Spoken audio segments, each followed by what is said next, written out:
Hello and welcome to Build Up to a Good Game, and it's an hour and 5 minutes before kickoff as West Ham United take on Newcastle United at the London Stadium. West Ham, a victory for us tonight would see us jump up to 12th in the Premier League. A defeat, however, would leave us on the same points as 18 in the Premier League. That's how tight it is down in the relegation battle table. Gonzo, how are you this evening? Well, I've got a sore throat, seeing as you asked, but thank you very much. I could have said fine, thank you very much. You asked, yeah, I should have lied, really. I'm fine, thank you. How are you?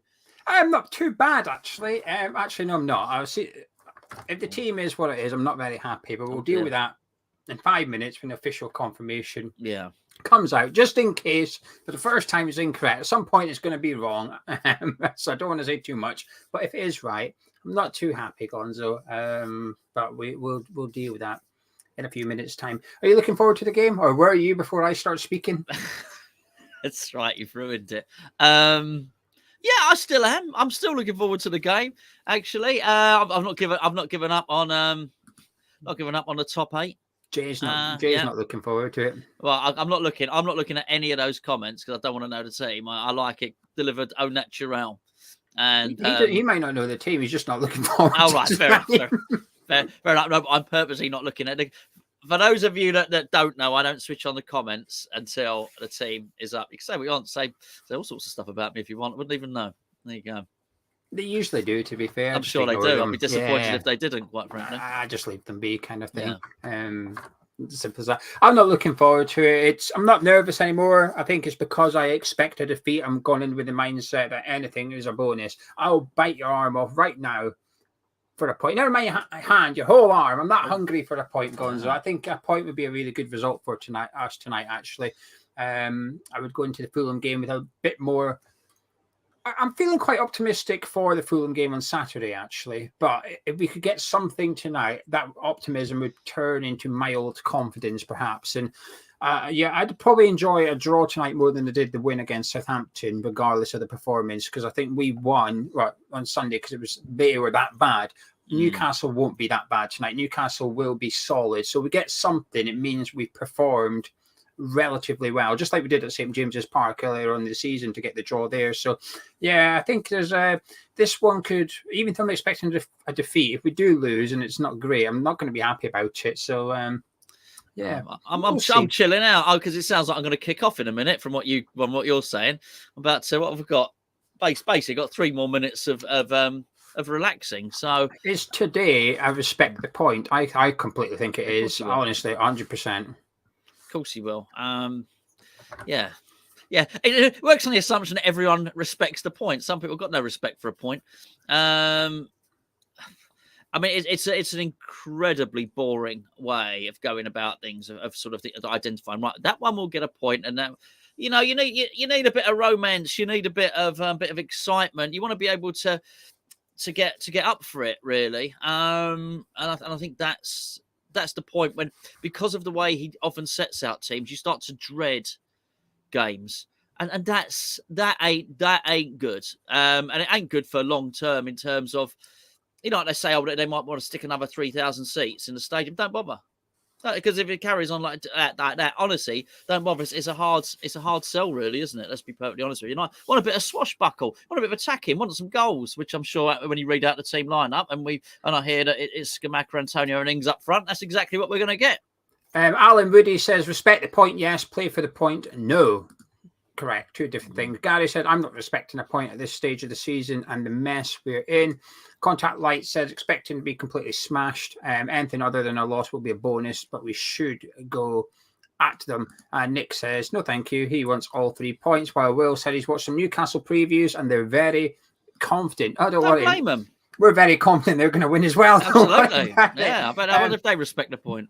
Before the lineups come, I think they will, actually, because they've got 3 away games in 6 days. Respect the point up there. Perhaps they certainly do. Not the horses, though. Pow! Well, that one Geordie didn't, did he?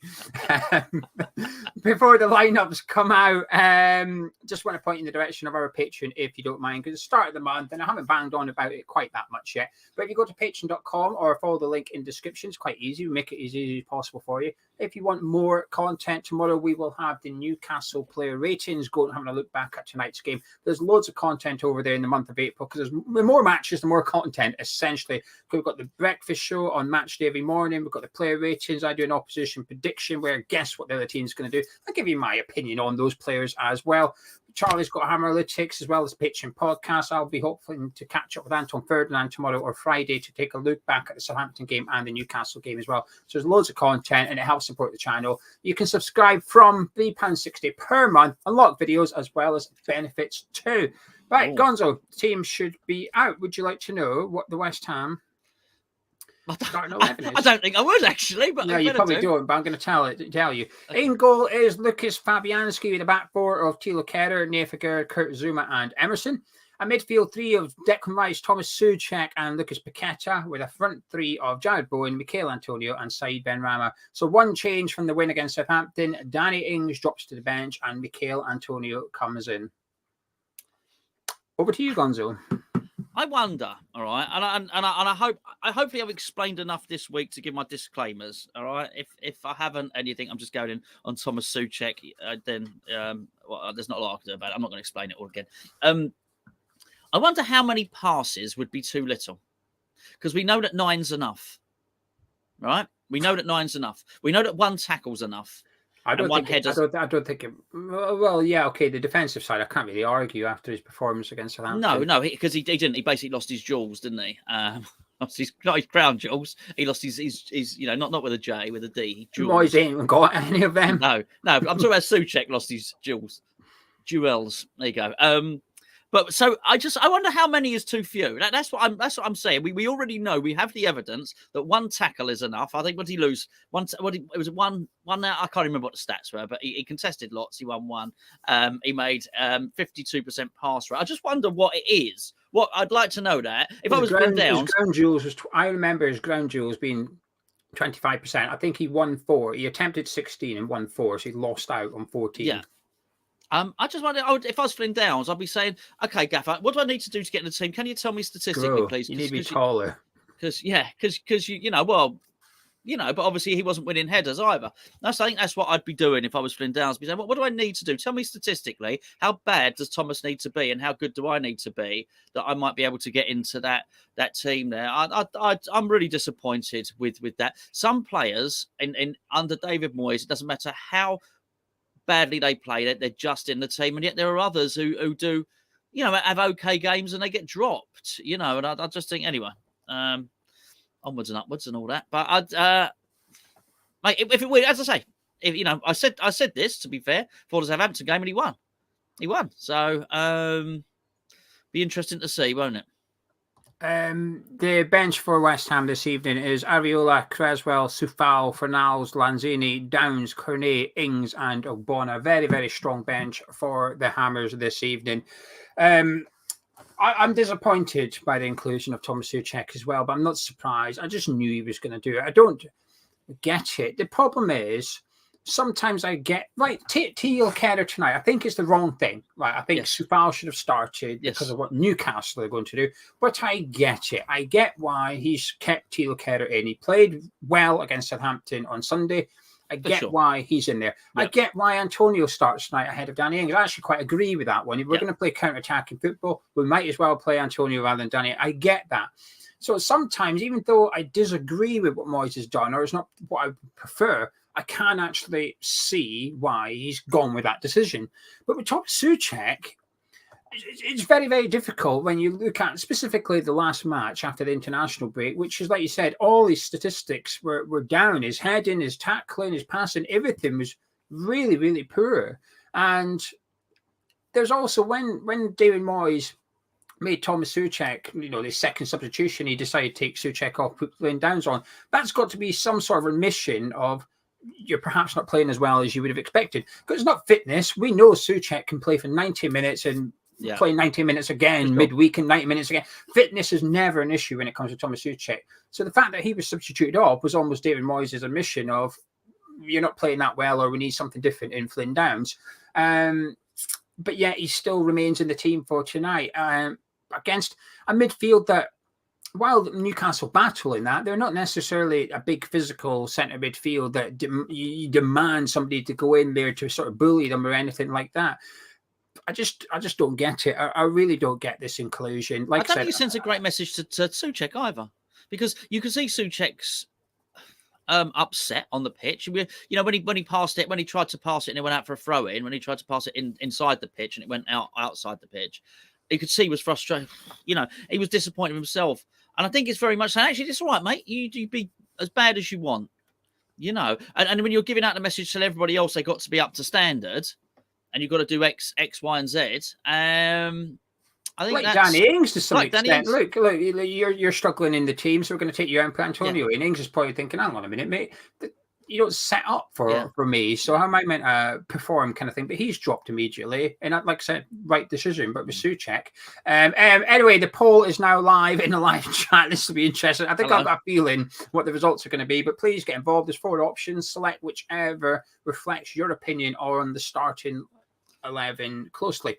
Now we're going to take a look at the Newcastle team this evening. It's as expected. I got one wrong over on Patreon, Gonzo. I got one wrong. No, you do. You get most right, mate. You get most right. Few men. In goal, actually I got 2 wrong. In goal is Nick Pope with a back 4 with Kieran Trippier, Schär, Botman, and Dan Burn at left back. In midfield with Bruno, Longstaff, and Joelinton, and a front 3 of Murphy on the right, St. Maximum on the left, and Callum Wilson leads the attack. I'll just quickly run through the Newcastle bench while we're here. Duvaka on the bench with Lascelles, Gordon, Ritchie, Target, Isak, Mankilo, Willock, and Anderson. They're all on the bench for the Geordies tonight. Good team. Yeah, I thought Murphy played well the other day when I saw him. Actually, I thought, you know, he's not a star player, is he? But I think he's good. Played really, really well. So, yeah, I mean, what can you say? They're really good. They're really good. And have an excellent team. Surprised he's dropped. I say dropped. He's rotating. They've got a lot of games. I'm surprised he's taken Wilson in for Isak. I thought Isak was superb against Man United.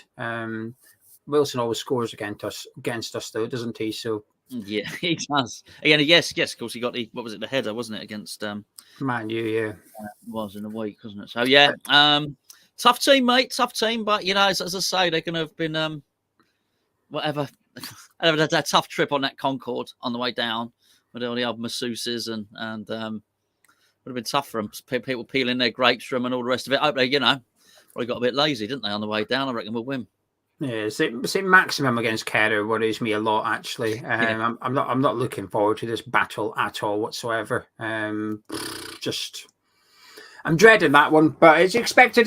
Well, I say expected. I got 2 wrong, but generally speaking, all the players that we thought would be available for Newcastle are playing, and whether it's Isak or Wilson doesn't make too much difference. They're both top strikers, and almost inevitably that Isak will be substituted on at some point, regardless of how Callum Wilson performs. Now, we're going to do a little bet in a minute, and if that bet wins, we're going to give one of you the money. But before we do, just want to say thank you to Ryan for the £2 super chat. He says, we're both very beautiful. Thank you. That's very kind of you, Ryan. Not everyone in the chat agrees from what I just saw. And is that, by the way, that is the worst trolling. I mean, we've been doing this, 8 years now? That is the worst trolling I have. Do you know the thing though, right? I don't like to. I've only clicked on a troll once. Yeah. And I was doing a live show. It was like a live with Geo, and it was at the end. It was a Tottenham fan. Tottenham had just beat us. Yeah. And to troll us, you've got to create a fake account, and then you've got to subscribe to the channel for 3 minutes before he comments. That person spent about 5 to 10 minutes just to put up a comment that disappears after. Just get alive. Just do something with your time, like or even just learn how to spell pedo would be a start if you're gonna chuck the insult. Anyway. You know what I mean? A bit thick, isn't it? It's not being funny, mate. Anyway, and just quickly, as we mentioned, Patreon earlier, a couple of patrons kindly put up their sort of sentiments about it. Frank said he joined Patreon this month, so thank you very much, Frank. Welcome. Hopefully you're enjoying it. Next set of Patreon's the place to be. And Contact Light said he is a patron, but he doesn't have time for all the content, but it's an amazing product. Thanks, lads. And just to sort of take that to sort of go with it, if it wasn't for people on Patreon, we wouldn't do these videos all the time. Every day we try and do a video on both channels. Wouldn't be possible without Patreon.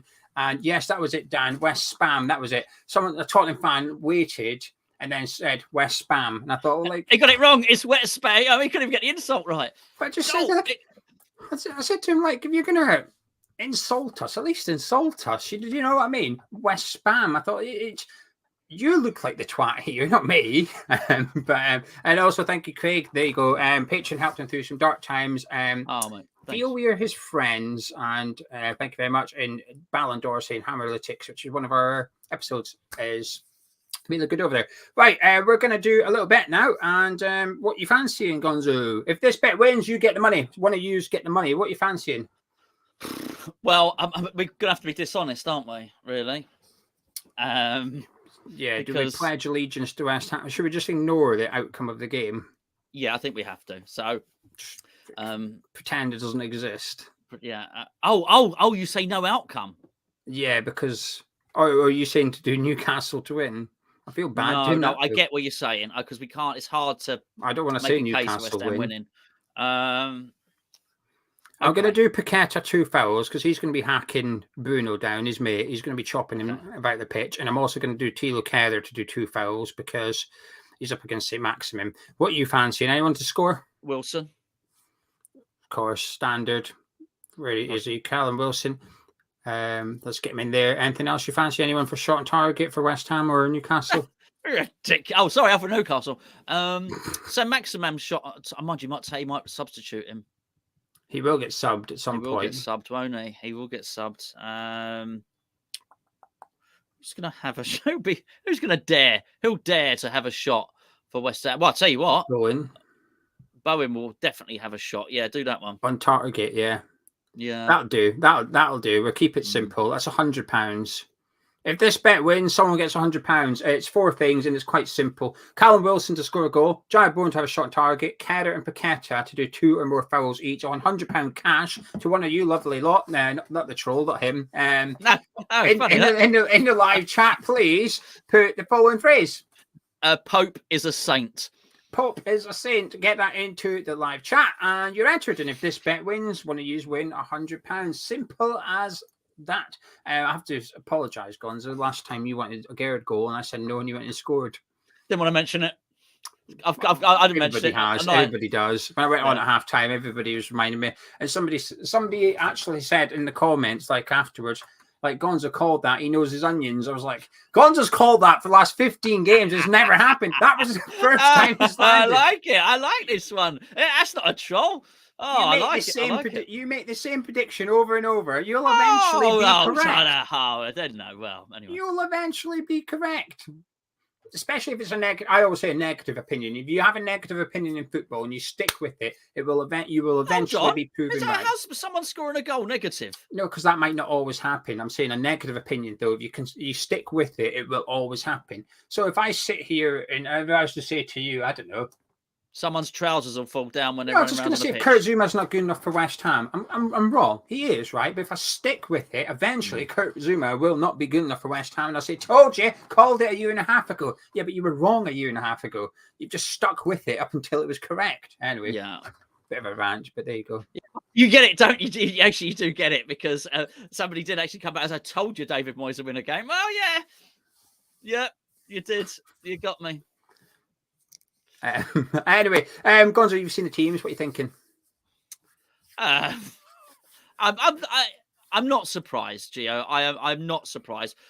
Antonio had to start, and I think he alluded to that because at least David Moyes showed us that he saw something wrong with how Ings played. It wasn't how Ings played, but how he doesn't really know what to do with him, or we might need to get someone close to him. Might have bought the wrong player, or whatever it was. So I think that was always going to happen. I think there's been no admission that there's anything wrong with Thomas Souček. So I guess he was always going to play. I want to see, Paqueta can do some stuff tonight. I think that would be good to see some more. We are playing at home.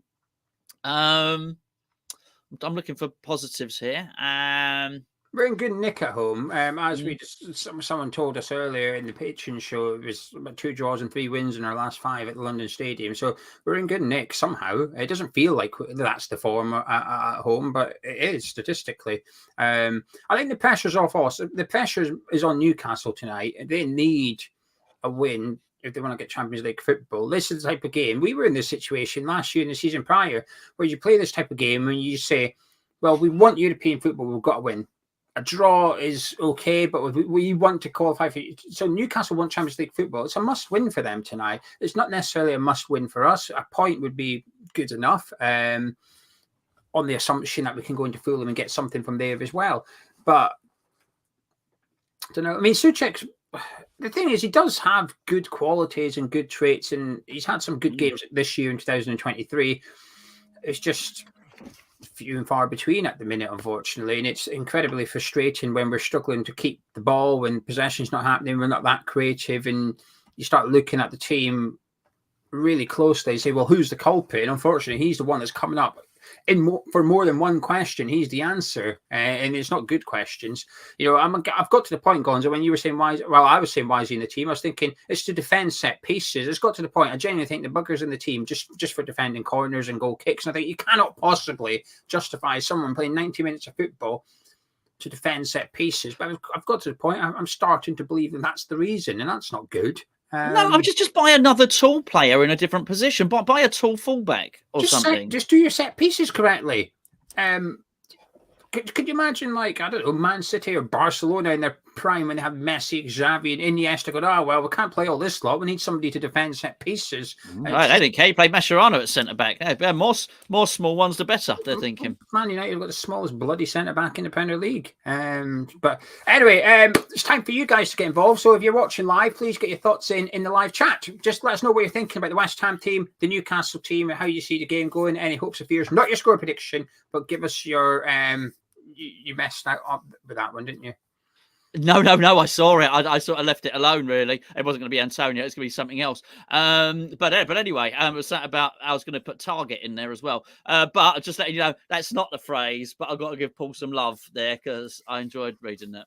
Him and Wilson have an interesting battle. I saw their podcast. Obviously, after the weekend, they were both on the bench. So they were joking about how they were both on the bench, and they both start tonight. So there's a small little incentive there for both of them to get one up on their mate. Wilson did it up at St James's. As emphasis is on Antonio now. Right, let's see what you're all saying now. Gary says Souček's right of form. We must win. We still have Man U, Arsenal, Liverpool, Man City to play. 3 points is a must. Yeah. Dan says 1-0, Souček to score the winner. Somebody posted earlier, Souček to score a header is 28-1, which seems really good odds. You're lucky to get about 8-1 last season, or the season before when he was banging in all those headers. So, 1-0 for Souček to score the winner, says Dan. Fingers crossed. Hammer Boy says, such a dent of confidence to so many players. They must be livid for various reasons. Brandon said he loves Souček for what he gave us previously, but you have to say he's been our most consistently bad player this season. There's no two ways about it. Yeah, as I said, I don't blame him because I think Moyes has just completely changed his position. He's he loves it, doesn't he? He's just basically making players a little bit more defensive if he can.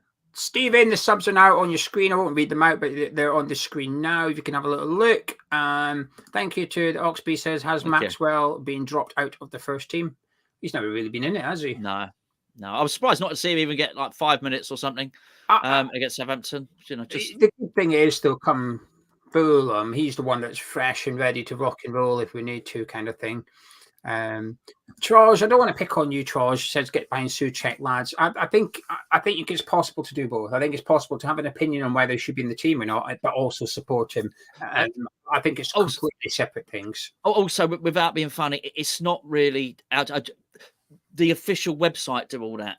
That's what they do. It's full of videos and positive videos, and everything's perfect and everyone's amazing. And there's if that's the stuff you want, there is loads and loads of it.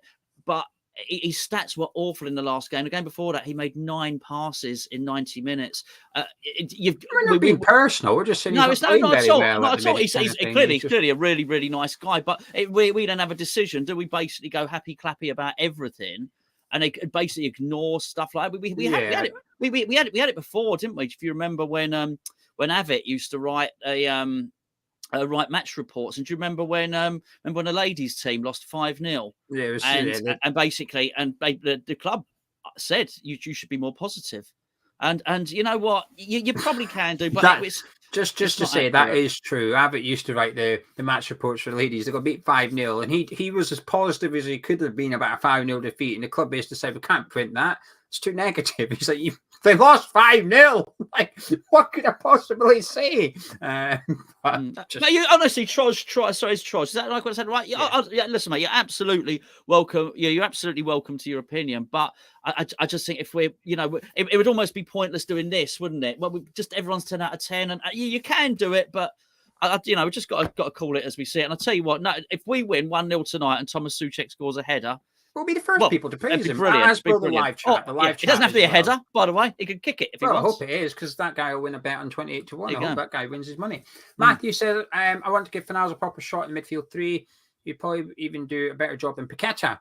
But he gets the nudge because he's a record signing, in his opinion. Jackie said he likes Souček a lot, but it's glaringly obvious that he's become a passenger in this team. It's borderline like playing with a man down. He's lost his confidence, but Moyes still plays him.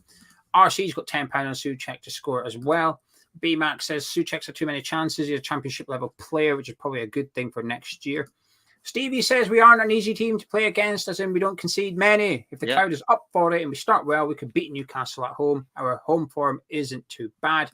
So Nusi says Newcastle away scored 11 scored and 2 conceded in 30 to half time. In that 50-minute spell, they've scored 11 goals away from home in the Premier League.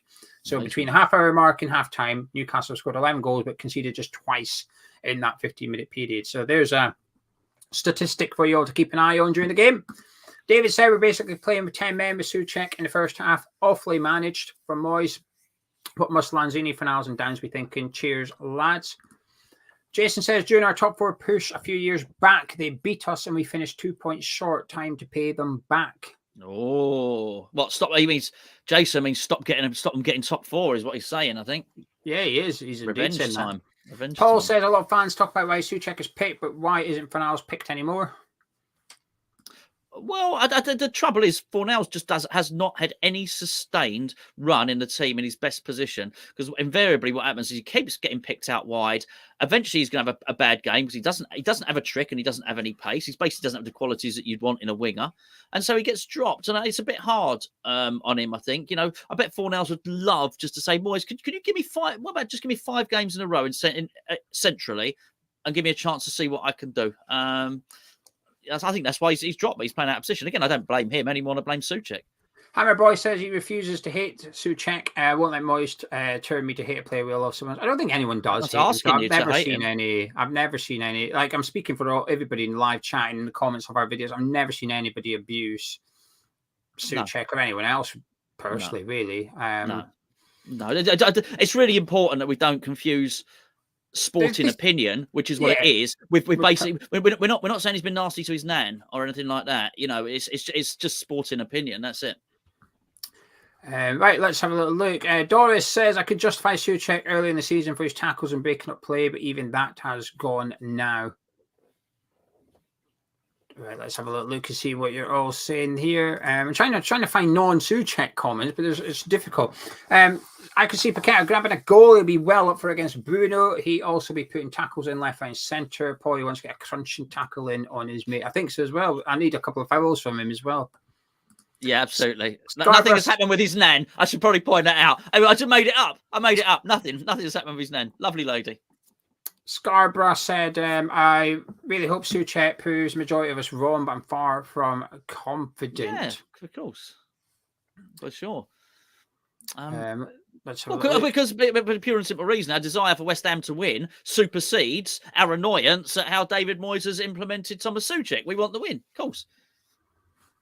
Paul says he thinks we play better in the evening. I think that's just because of all the European football on a Thursday night, and it's quite an easy game, isn't it? Yeah, I like that.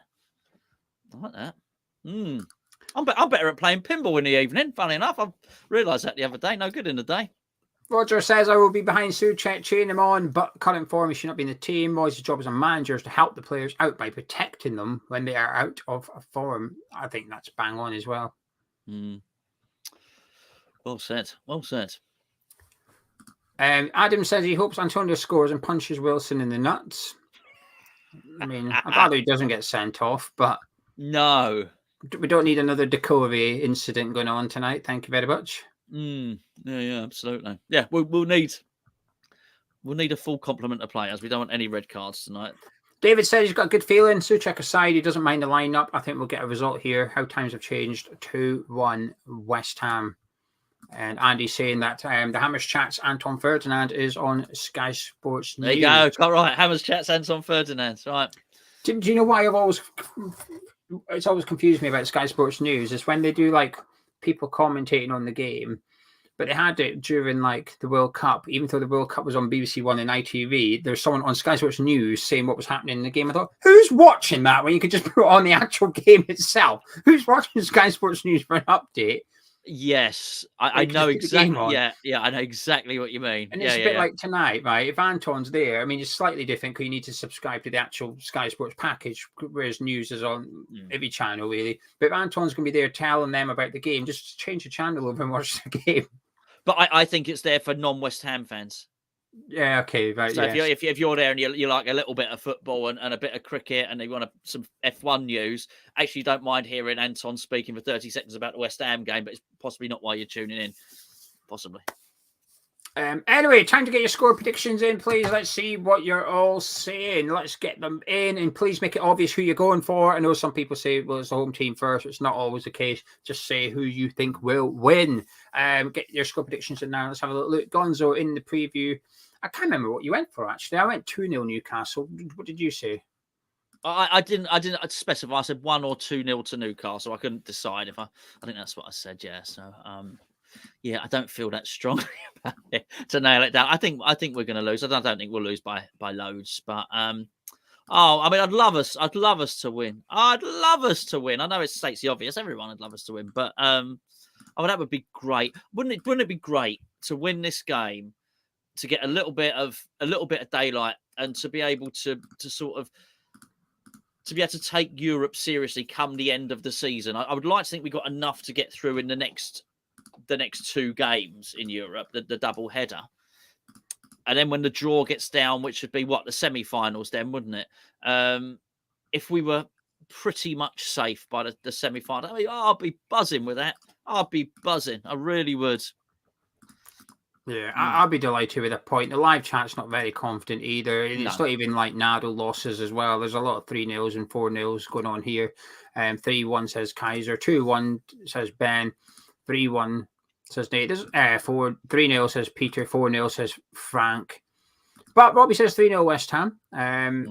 Scott's hoping for a draw. I mean, this is like, I know this is just people's honest opinions. This is what we always say. We just want your honest opinion, regardless of what it is. And it's so sad that we're playing Newcastle at home, and I don't know, I'd say about 70% of the live chat are predicting defeats, and the other 30% are either draws or West Ham wins. It's just so sad. You know, Alex, who comments on pretty much every video, 2-0 Newcastle. John, 3-1 Newcastle. I just hope we keep the score down. I mean, this is just John's honest opinion, but how sad is that? He's genuinely just hoping we keep the score down.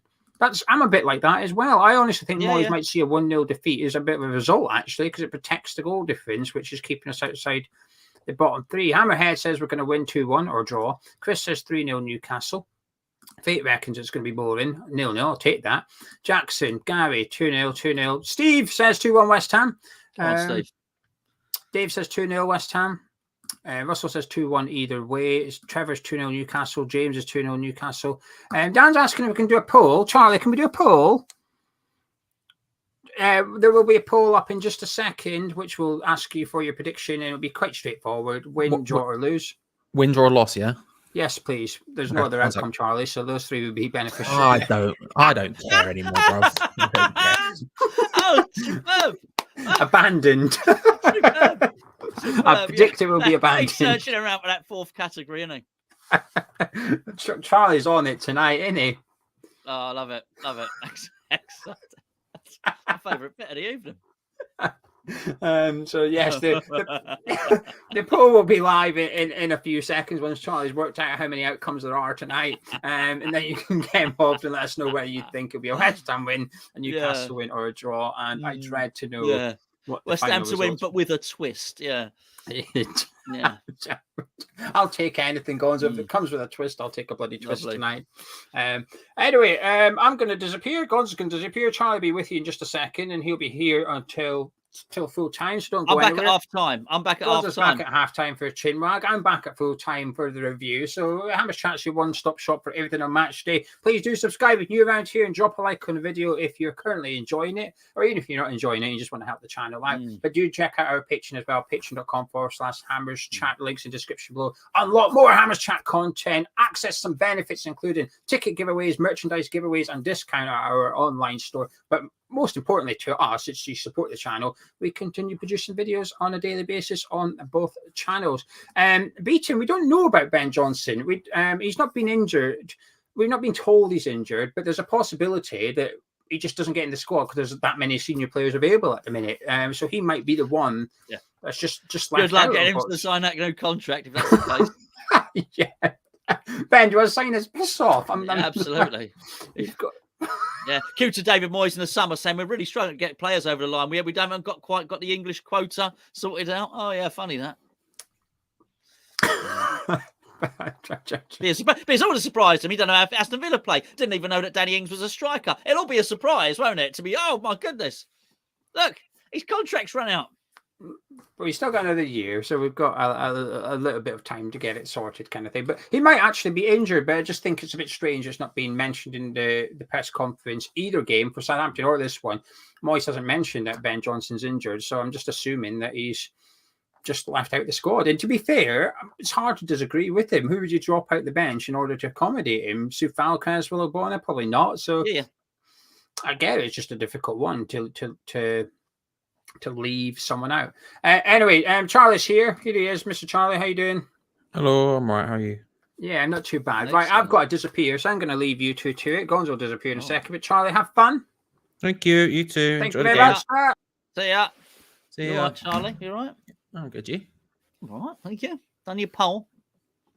Yeah, it's up in the chat if people want to get involved with it. It exists. There's 4 different options you can pick from. Pick whichever one you want, whichever one you're vibing the most, and you can go along with Right. it, yeah? Right. Hey, keep them on their toes, Charlie. That's fine. The bottom How's one's Da- my how's opinion. Danny? In the matter. He's all right. He's all right. He's had a bit of an injury, bless him. What happened? I did a bit on another show where I threw it behind my shoulder, like this. You threw something at Danny. No, I threw him. Oh, Sort of like as a sort of it was a throwaway bit, ironically, but the stand bit behind him's all a bit wonky now. Oh, so I have to sort of prop him up against what's behind him to make him stand. Apart from that, he's fine. please. Would you ever consider like a transfer? Would there be, ever thought of getting a one out, one in, different cardboard cut out, different? If we stay up, would you do that? If we stayed up, have a little whip round, get your new cardboard personality for next season. Maybe. I was talking to one of the patrons on Two Spanners the other day about it, and we were talking about the idea of just getting, that scene in Home Alone where the baddies, like the people who come to rob the house, they sort of look at the windows and they see loads of silhouettes. Yes, and then you cut to the inside and it's just lots of cardboard cutouts. Yes, moving around and a train track and all the rest of it. Yeah. We were talking about doing something similar to that, just getting maybe like lots of different Dannys. So Danny Gabardon, Danny Dyer, the other Danny Dyer, just lots of different Dannys involved, and then just having a sort of cavalcade of Dannys. I quite like that as an idea. I don't know if my girlfriend likes that as an idea of having that in the house, but I quite like that as an idea. So it'd have to be a Danny. I mean, at the time, the other option is, of course, getting Arnie to reunite the twins. You could do, but he's obviously going to be significantly bigger unless they haven't got the scaling right. Because that would look odd, wouldn't it? If a similar size cardboard cutout that was Arnie, maybe Danny Glover. You're probably too Danny young. Glover's a good shout. You're not too young. Okay, fine. Danny Glover's a good shout. Are there any other West Ham Dannys? I was trying to think. Of Danny Trejo. Danny Trejo. He's a great mean-looking dude. Good. Danny Trejo's an excellent shout. Oh yeah. I saw a documentary about him.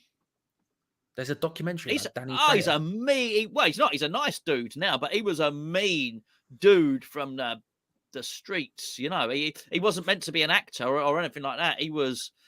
Yeah, he's had a tough life, tough life, no doubt about it. I just assumed he was. I only know him as an actor. I didn't know. That's nice. He doesn't. Oh, I come from acting school, and he's not all of that. No, not at all. He is a tough. He's not a thespian. He's a tough guy who was Fair. He was in a lot of trouble. A lot. He was in the gangs, and he was in prison, and he Danny Minogue and Danny Ings. Yeah, and all the stuff. Yeah, he was. He's had a tough life, and he unexpectedly found himself doing a bit of extra work, and when basically, I think he went with his friend who was doing some extra work, and he was in the background, and somebody said, "What about him? I want him. Can we get him in shot?" And then it basically went on from there. And he have you seen the film Desperado? Don't think so. Oh no! Is he in that? That's a quality film. Well, that was Right, it, because he was in Desperado. He didn't have a speaking role in that, but after that, it all went very big for him. Desperado's you might not like it. I mean, Desperado. Antonio Banderas, the what's that? Salma Hayek. Nothing wrong with her, is there? And yeah, I mean, really good film. Listen, I can back a random film every now and then. We go for Robert Rodriguez. Okay, I'll have a look. Antonio Banderas, of course, the bad guy in one of the Spy Kids films. So there you go. Can back that wholeheartedly. Really? Or maybe he was the dad. He was either the dad or a bad guy. I can't remember. I haven't seen it since I was a kid, but he was either the dad or a bad guy in Spy Kids. Yeah. So clearly, an actor of high quality. Well, that's the barometer, isn't it? Really? Yeah, if you're in Spy Kids, yes, Academy Award winner. Anyone else underneath that? Well, you're trying to push to that Spy Kids tier. That's right. That's right. Chris Rock and old Will Smith would have a tear up before the award in the Lifetime Achievement Award for all those to cast the Spy Kids. That's for sure. Yeah. Well, I'll have a look. I didn't know that. I know. Keeping it on a West Ham level, I know Nick Frost. That was a similar story, wasn't it? Nick Frost was never trained as an actor, and then he was friends with Simon Pegg's. Yeah, he was friends with Simon Pegg, and so Simon Pegg put him in a TV show because he was just his mate. And then now Nick Frost is a very successful actor. Yeah. On a West Ham level, similar story. Brilliant. I don't know how much Nick Frost would describe himself as being from the streets, like Danny Trejo potentially, but. Yeah, a similar story to some extent. Well, I mean, and you see that with footballers, because apparently they plucked Thomas Souček off the streets, and he could barely kick a ball, and they put him into a team. I mean, Soufal is literally Soufal was literally there because Thomas Souček went, "Oh yeah, he's quite good. You should try and go get him." I mean, that's the most realistic. We don't know who to get. If there ever was a damning indictment of the way West Ham has been run for many years, it's the fact that we've needed a right back for years, and then we turned to the guy who'd been here for about 6 months and went, Do you know anyone? He went, "Yeah, you should get my mate Vlad. He's pretty good, actually." Yeah, that's right. Yeah, yes, yeah, that's exactly right. I like it. Yeah. I like it. Right, I need to got to go and use the facilities, Charlie, and I've got to make myself a cup of tea. Found a cheeky Monopoly £100, and I, which is you know what I mean? Hey, every day's a bonus, isn't it? There you go. Someone's living it large at Park Avenue or whatever. You know what I mean? I'm just fanning myself a bit when I go down to Co-op later on. Someone's so got any change? Not me. Take that. Someone's buying a hotel in Trafalgar Square. That's right. There you go. So it's all go. To be fair, it wasn't. I didn't want to be flash, but I'll do it now. It wasn't just the one. Oh my lord! Okay. I've got nothing even close to that to hand. No. Well, why would you? No. There's no way you could have known I was going to do that. No. Such is the unpredictable nature of the show. No, I haven't even passed go yet. Fuming. You've not. Anyway, I'm gonna go. I will be back at half time to allow you a moment's rest. Let's put it that way. Appreciate it. You're very welcome. Turn your microphone off and all the rest of it. I by the way, I did that the other day. I've done it before on a podcast as well. I was filming on location for pinball, and I actually had, where is it? You know the little, I basically had that was still on, and it was clipped to me, and everything. I said, right, just before we start the interview, I just need to go to the, and it was actually funny enough. It was Spencer was on camera, and he had the headphones in, and so no one else could hear it, but only he could. And I walked in. He said, Chris, maybe turn your microphone off, because and I was thinking, oh no, did I make any noises or anything? I'm gonna go. I'm gonna leave you to it. Leave you with that one. I learned mute. It's a beautiful thing, you know what I mean? No, yeah. Right. I'll see you later. Speak to you later. Bye. Enjoy. Bye. Thank you. Gonzo, ladies and gentlemen, he will be back, of course, at halftime to, like he says, allow me to basically go toilet. Hello, everyone. How are you all? I hope you're all well. Just quickly, before we start, I should give a massive shout out to Dave for a start for the £5. Coming around, my mate said I'm not proper Cockney, so I threw him down the apples and oranges. I didn't read that ahead of time. I just trusted it. I'm here for it. Thank you very much for the £5 to full-time fund, as well as Mr. Burgundy for a decent result. Keep up the good work. Thank you very much, Mr. Burgundy. Massively appreciated. I'll lob you over your names in the top thing in a second. But we will start, as we always do, from a Naked Gun. That's what I was thinking. I was having a conversation about Naked Gun yesterday. On a scale of 1 to 10, 1 being the least confident possible, 10 being the most confident possible, how confident are you of a West Ham result this evening? We, of course, have that poll going on at the moment as well, which should be at the top of your chat, which feel free to get involved with. The results are unsurprising so far, but we'll see how that ends up playing out. Regardless, I hope you're well. Liam, good to see you. Timothy, what's good? Resident Evil 4 remix, pretty good actually. Hammerhead, good to see you. M. Collingwood, good to see you. As an addition to subbing, or can we play a Gallum? That was a great shout. We may actually get solidly involved. That's an excellent shout. Nathan, good to see you. I hope you're well. I hope you're all well. I am feeling like the fourth option in the poll. I can't lie. I look at the lineup, and to be honest with you, surprisingly, we've got it running along the bottom of the screen. I haven't set up it appearing on the screen. We could try and press a button. Screw it, I'll talk and type. Surprisingly, it's not for the reasons why I think everyone else is. I'm in disbelief, almost, that Thilo Kehrer is starting today. I'm in disbelief almost. I can't believe it, right? Click that, and then if I click this, will it work? Oh my God, I'm a technological genius. Like, because I understand the thoughts about Thomas Souček, right? I get it, right? Personally, would I have started Souček? Yes. Would I have started Antonio? Yes. Would I have started Ben Rama? Probably not. But the big problem is Thilo Kehrer. I cannot understand an argument to start Thilo Kehrer. Not when Sue Fowler's there. That's my problem. I think you can make arguments to start Thomas Souček. He had an awful game against Southampton. I think is not just fair to say, I think it's very accurate to say. But realistically, I get it. He does defensive work. He does forward attacking work. He's a threat in the box from set pieces, all that stuff. I understand that nonsense. I get it, right? Thilo Kehrer, right, outside of the incredible cross he did against Southampton, which was unreal. Adam, I'm sure we will get onto this. Night 1, very good. Night 2, decent. Ending, awful. Since then, my God, it's turned to crap. But I'm sure we'll talk about it at some point. But with Kehrer, does he think he's going to defend well against Alan St-Maximin? Is that the logic we're talking here? Has David Moyes decided that Thilo Kehrer is the guy? Now, don't get me wrong. Whoever we play there is going to have a difficult time. Alan St-Maximin is a very good player. He's very, very fast. And obviously, not to sound a bit like too much Gonzo, he's very, very fast. And obviously, realistically, whoever we're going to play there is going to have a difficult game. But we might as well play someone there as opposed to a guy who's just going to wander all the way up the other end of the pitch. And then you add into that some other decisions there that I probably wouldn't have made. And it's a difficult game. 11 and then a 2-2-2-2-2-2-2. Dave, good to see. We can only hope, Johnny. We can only hope, Johnny. It adds up into just a feeling of just stress, and that's the real thing I'm feeling right now. You know, because in the poll, I put in the chat there are 4 options. What will the result be? You have a West Ham win, you have a draw, you have a Newcastle win, and you have what my 4th option is, which was just me vibing, which was just something else. Honestly, can't be asked anymore. Which is just, I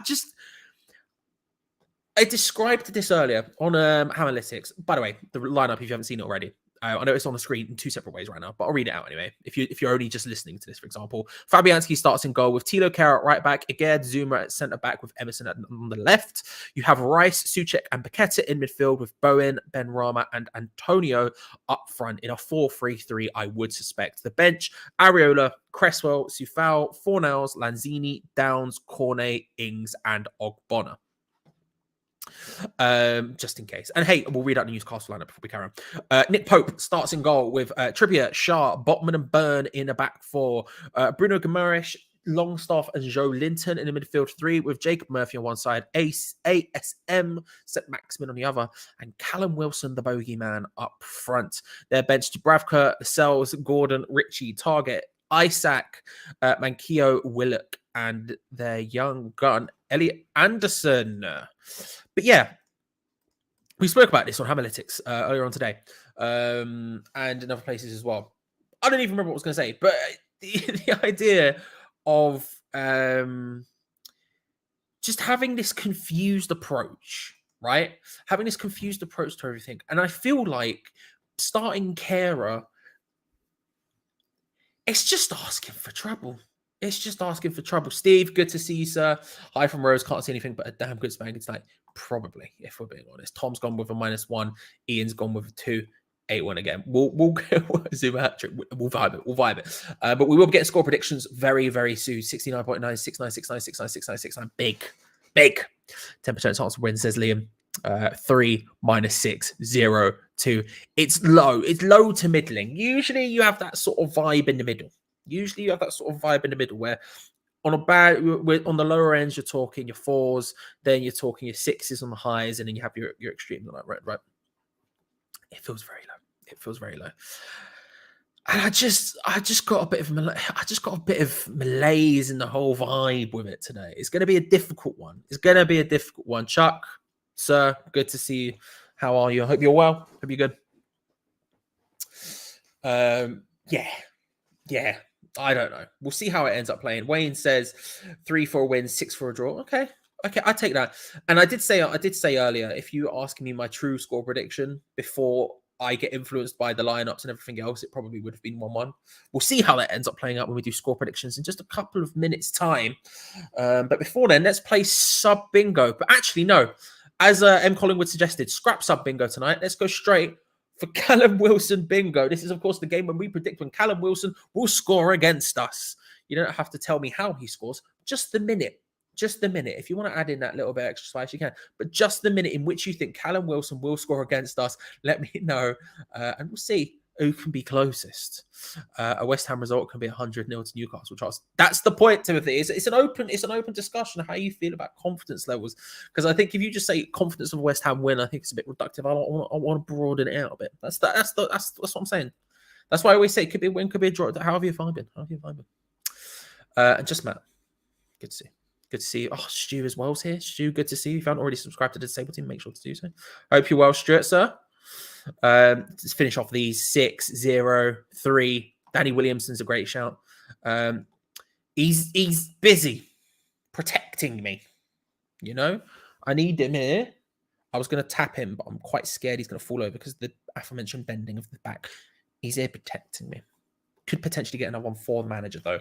That is an option. That is definitely an option. There are also baby bells, I should say, available. Always available. There are some, I think. Did we have one last time? I think we did. So there's 2 left. Can't remember, though. Can't remember. It is what it is. Thank you. It took a little bit of thinking in my brain. Right, I'm scrolling down just to have a look at the live chat because it's skipping all over the shop as per usual. I miss Manu. We all do. I would have liked to see him get involved at some point in some way. Don't know how. Don't really care how. Just how. What vibe could we get him in here? Because it'd be nice to have a little bit of that. I think there's a lot of problems in this team, but he brings an ability. Him and Fornals, I would really like to have seen. Cornet, I want to see get involved at some point as well.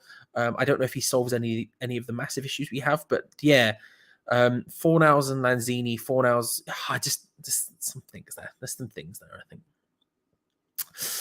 it's gonna be bad. Then it's gonna be bad. It's going to be awful because he's not even there. Ogbonna is on the bench. He is the final man on the bench. He is here. They organized the bench by numerical order for some reason. So he is on the bench, but when you read it out, he's last. Very confusing to me. That's why I always try to when I do the bench and everything else, I always try to reorder it. But yeah, very confusing. I thought he was okay in the game against Southampton. I'll give him that. Like I said, the assist was brilliant. I was making a joke on the stream about he should be taking all of our set pieces from now on because he got that one assist, right? And I understand I was being a bit OTT about it, but I genuinely thought that assist was brilliant. That ball win was really nice. I thought defensively there was some little issues, but in general he was very good. My problem is there's significantly more evidence for him being a total waste of time in that position than he is. And again, like I trust Soufal defensively more than I trust Kehrer defensively. Now, if this was a back five and Kehrer was playing as a right centre back, then you've got Zuma maybe at centre back, again at left centre back. That I would actually be fully for. I'd be okay with that. I'm not too concerned about him at centre back and a back three. I still have some defensive worries about it, but actually I kind of want to see him in there. I want to see what his passing can do. I think we can control the game a lot more with that kind of system. There's a lot I would like from that. It's just specifically at right back, and again, specifically against St. Maximin is a scary thing. You might think that. I would disagree wholeheartedly. And I'm not exactly Soufal's biggest fan. If you asked me on an individual level who's more technically capable, I would say Kehrer is. I think Kehrer is a better player on the ball than Soufal is. If you're asking me who's better at right back or right wing back, it is Soufal 10 times out of 10 and twice on Sundays. But if you ask me who am I more confident when the ball is at their feet, definitely Kehrer. Definitely Kehrer. I'm not forgetting the assist. I love the assist, Max. I went on about the assist. I've been going on about it on every show I've been on since last week. I've gone on about the assist. I thought it was beautiful. He's crap though. It's the problem. Defensively, he is a mess. At right back specifically. Listen, at centre back, he's scary enough, but at right back, he goes too far forwards. The thing is, I quite like how far forward he gets because I think it does add a secondary element. It adds something else to your game that we don't really have. And in a David Moyes team where, frankly, not enough people get forward, having someone who's just going to headless chicken run forward and get into kind of fun positions is nice, because all of a sudden, like, there was times where he got that ball played through. I don't know who it was he played it through to. I think it was Ben Rama who pinged the ball across to him, and all of a sudden he's in acres of space and he's up front, and if it gets a bit better, it's a great opportunity, right? But that leaves a hell of a lot of space open.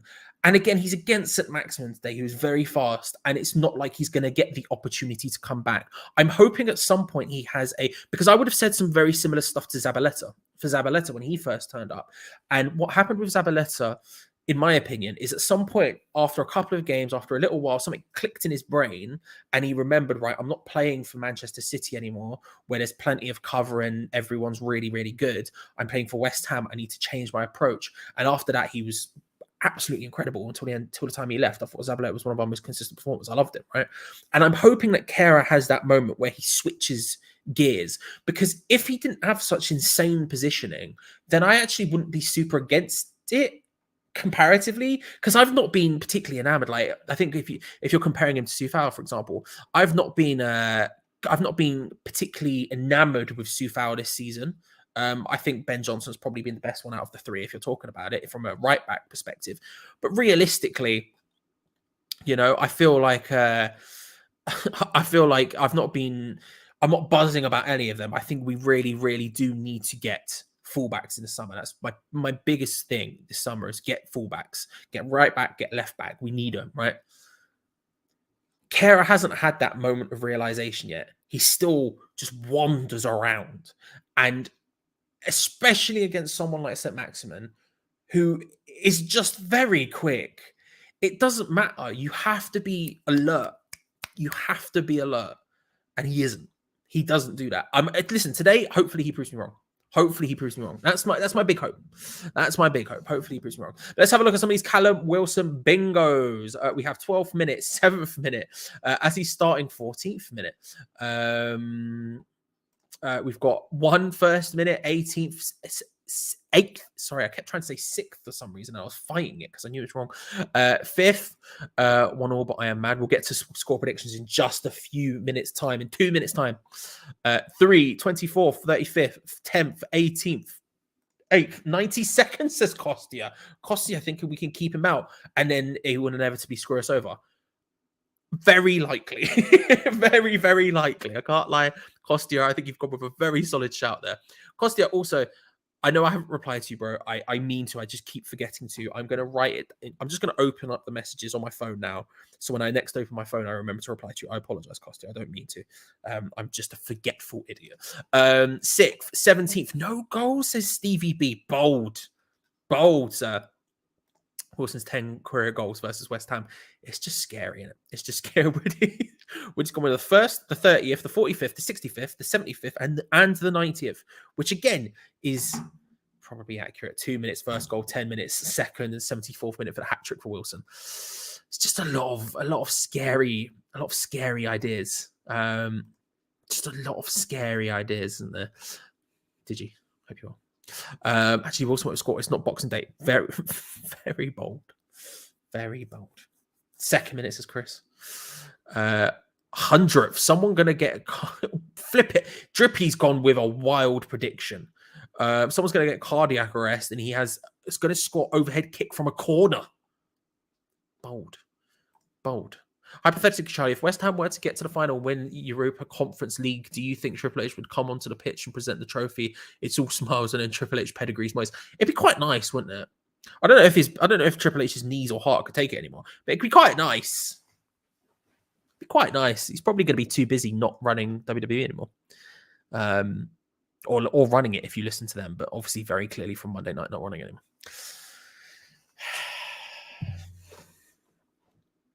Anyway.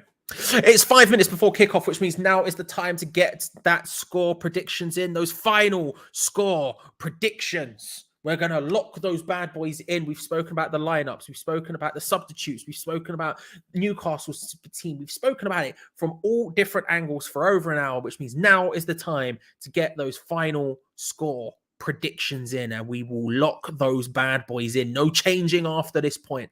The game is, of course, on today somewhere. Let me just have a quick look. I think it's on Sky Sports, I believe. Am I wrong? The game is, of course, on Sky Sports today in the United Kingdom, which means I'm in North Idaho. You thought I'd know that before now, but apparently not. Which means, of course, it is on in North Idaho. So if you're watching in the UK on Sky Sports or elsewhere around the world, that's a beautiful thing. But if you are looking for a way to watch the game, there are ways you can do it. If you scroll down into the link in the description below, there's a bit there called Join Our Discord. It's completely free to join. Lovely Hammers Chat, West Ham community fans, all clubs welcome. But more importantly, on the left-hand side, there's a bit there called Stream Links, in which if you click, you should hopefully find what you're looking for. Let's have a look at some of these final score predictions, shall we? Remember, I have a timer up in the top corner. I'll be slightly behind you because I'm in North Idaho, internet slag and all that sort of stuff. I'll be slightly behind you. So there is a timer in the top corner to tell you exactly how far behind you I will be, but I will be here for the entire game, the entire first half. Halftime, I'll run off very briefly. Gonzo will be here to actually talk some sense, and then I'll come back for the second half. We'll be here for the entire second half, and then there will be a live match review straight after the game. So stick around, subscribe if you haven't already. Make sure to hit that bell notification button so you don't miss out on any future videos, and like it, because honestly, liking the videos helps us out ginormously. 267 of you have already liked the video. Thank you very much. 300 usually goals, so we are flying right now. So thank you very much. Let's have a look at some of these score predictions. Let's lock some score predictions in. We have a game called off after the ref drops dead from shock when Souček finally actually completes the pass. He has like 10% passing accuracy. Thank you very much. I think that's honestly the reason why, Gary. I think that's genuine reason why he's playing Wilson instead of Isaac, because he knows he always scares against us. I think that's probably true, right? Ritesh is going with a 3-0, 4-0, says Dan to Newcastle. Wilson double, 2-0 to Newcastle. We got a 2-1, 8-2. Says Fusion. 1-1 draw, 3-1. Sadly, Newcastle will win. There's no debate. I don't know, but I am saying 2-2. Says Stu. We'll take that. 0-0. Says Robert. 3-1 to the Geordies. 4-1 defeat. 1-1. 3-0.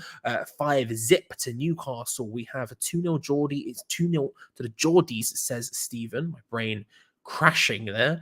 Michael Payne saying 3-0 to Newcastle, 2-0 Newcastle, West Ham 2, Newcastle 1, says Oscar Gaming, YT 0-0, says Surav. We've got Scott coming through with a 2-1. We've got Glenn with a 3-1 to Newcastle, 1-1.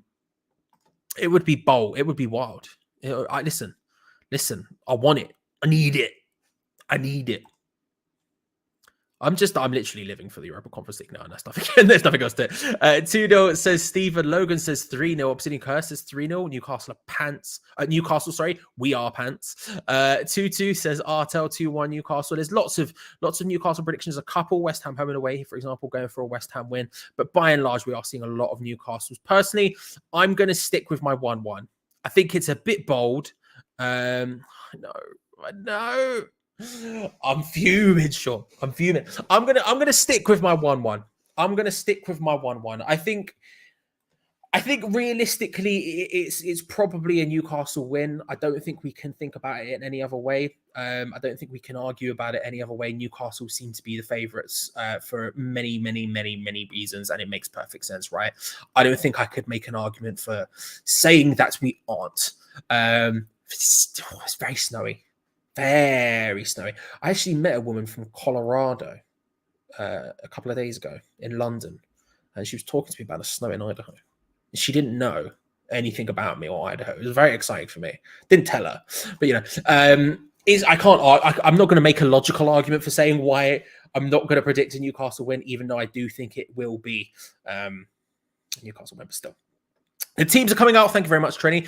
Which means there's just a couple more minutes to go for me. But you could be watching right now. If you click on the link in the description below, you'll be able to find a way to watch the game. Ladies and gentlemen, it's West Ham United versus Newcastle United in the Premier League. It's a big match for both teams. Newcastle hoping, of course, to continue their run towards Champions League potential, Europe positions. They're pushing it as hard as they can. Us, of course, looking to try and avoid the drop. A win or anything for either team really is a benefit. Especially they need the win more than we do. Any points we are desperate for. Any points we are. I described it earlier. Analytics as a sort of game. Newcastle are the favourites here for a reason. So if we get a draw, I'll be very happy and very, very happily take that. However, that doesn't mean we don't need 3 points at some point, and we will. Today, however, a draw will be necessary. Will we get it? Won't we get it? We'll find out in just a couple of moments' time. Remember to subscribe if you haven't already. Hit that like button, all that good stuff. As I am trying to find the right channel. I believe it'll be on the USA Network, but we'll keep going until we find it. St. Maximin is fantastic. Love to have him at Leeds. Yeah, he's very good, and he's very quick. And as from a West Ham perspective, it's quite scary because we aren't the most terrifyingly fast team, but he is very good. He's gotten better over the last couple of years as well. When he first turned up, I wasn't super keen on him. I thought, yeah, he's all right, but he's a bit of a, I don't want to use the word pace merchant, but I wasn't convinced by his overall qualities. But I think he's gotten better over time, to be honest with you. A much more dangerous, well-rounded player now, in my opinion.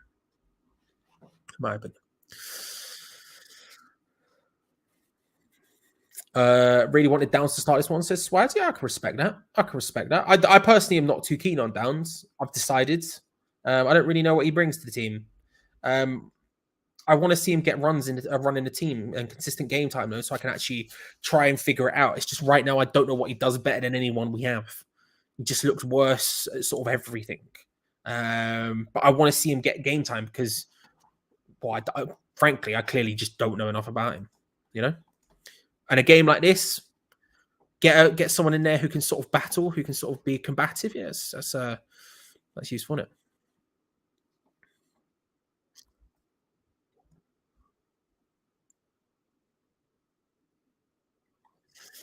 I'm about to kick off on my screen, ladies and gentlemen.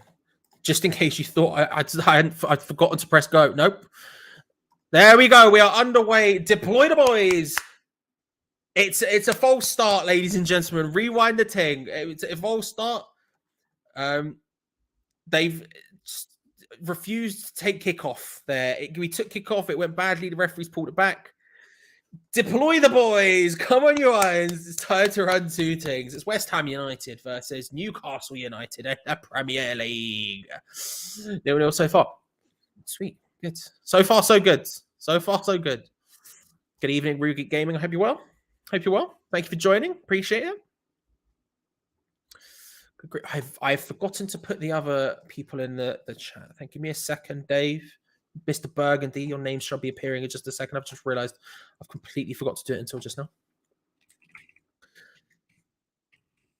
Gareth Bowen screaming down the right-hand side, doing well, crosses it in across the floor. Oh, blood! Oh my God! It's hit the post. It's hit the post, and Declan Rice shoots from range. That's never going in. I don't really care.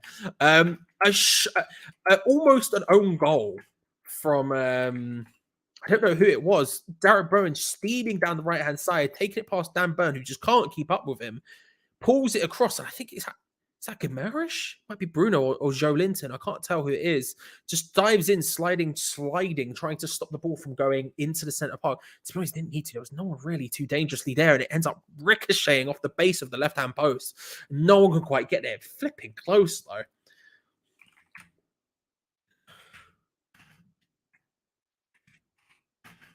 We go. Thank you very much, guys. Your names are now in the chat. Flipping heck. I know. At some point, I might try and find one that's a bit closer, but at this stage, it's just where we're at. This place is just where we're at. Mikel Antonio going forward. Can't quite find it. Intercepted by Thomas Souček. And then West Ham can build again, playing their way backwards. It was one of the things actually that was brought up to me on Analytics when we were going through it with Jack on both on Hamalytics on the patreon.com/Hammers chat, and also on the West Ham breakdown, which is a show I do with Jack and Cal on Analytics United itself, analyticsunited.co.uk. Definitely check them out because they do amazing work. I'm there occasionally, but they actually do good work. Was our tendency in the Southampton game, specifically Rice's tendency to, when we have the opportunity to break through the Lions passing with a bit of progressive passing, the tendency to turn around and pass it back and allow Southampton to put more pressure on us than is necessary. And specifically talking about Rice doing that. And that's a big thing I want to change. Oh, Tom Souček, another good interception there. Maybe he's trying to make up for it. I don't know. Finds Said Benrahma charging forward.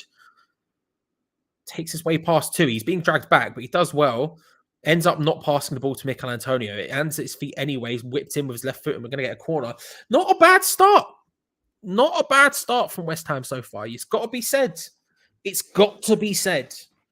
Not saying that it's the solution and it's going to fix everything, but not a bad start from us. Hit the post. Obviously, it was an own goal. Don't get me wrong. But charging forward, making some opportunities. A corner to West Ham. It's going to be Emerson to take it on the left-hand side. All of the big men in there. We, of course, decide to go short instead to Said Benrahma, who I don't think I've ever seen complete a cross with his strong foot. And unpredictably, Newcastle come away with the ball. Weird how that works. Judas, my trustworthy friend, I hope you're well. Hope you're good. Ruby Tuesday, evening, Charlie. It was the first time I heard Lucas Paqueta's name pronounced properly. Well done, the announcer, for saying Paqueta. That's how it's pronounced. Yeah, I keep forgetting. But then again, I still say Souček, and isn't it Souček? Or Soufal, or Sofal? I'm bad. The thing is, I'm usually quite good at pronunciations, but I think because I'm in this position where I'm saying them so frequently that I just mess them all up. If we're being honest, I just mess them all up because I get into bad habits and it just continuously goes forward. It's poor. Thomas Souček battling well again. Maybe he's been told by David Moyes, look, this is your last chance type thing. I don't think he will have. We're kidding ourselves if that's true, but will we get a first 15-minute goal? I can't imagine it, but could it happen? Could it happen? I doubt it highly. I doubt it very, very highly, but still.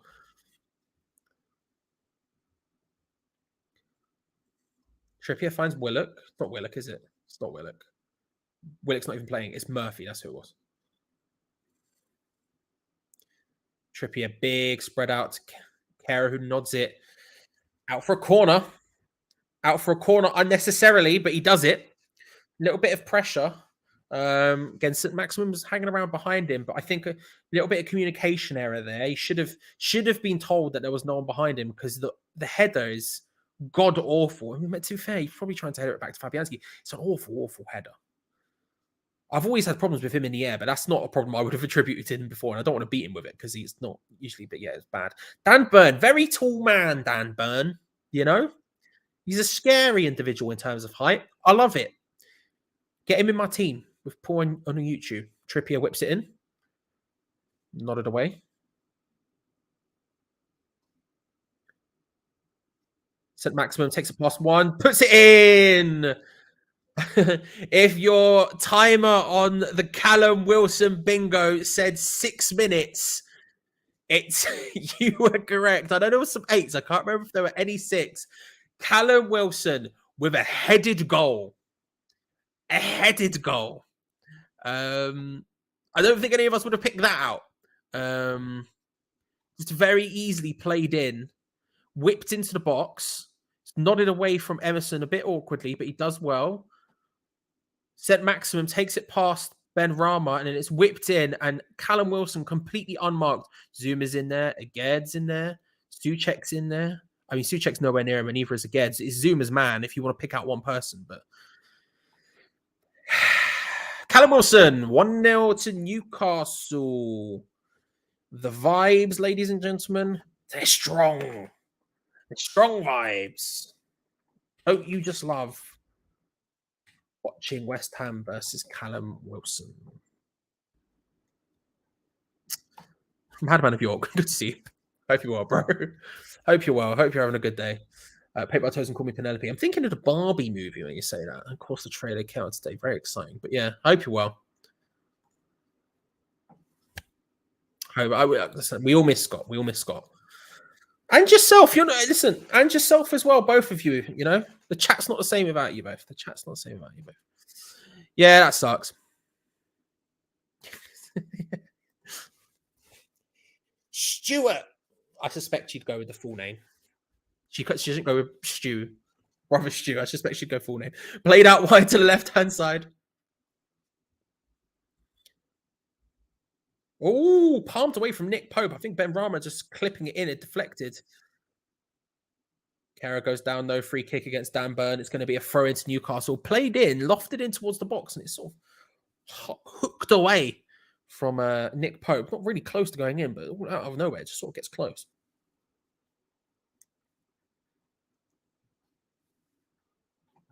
That was my big problem. Is that how unmarked he was. Because in the box, I mean, you've got enough huge men in that box to stop any header. Any header. All you need is just a bit of just switched on. And there was just nothing.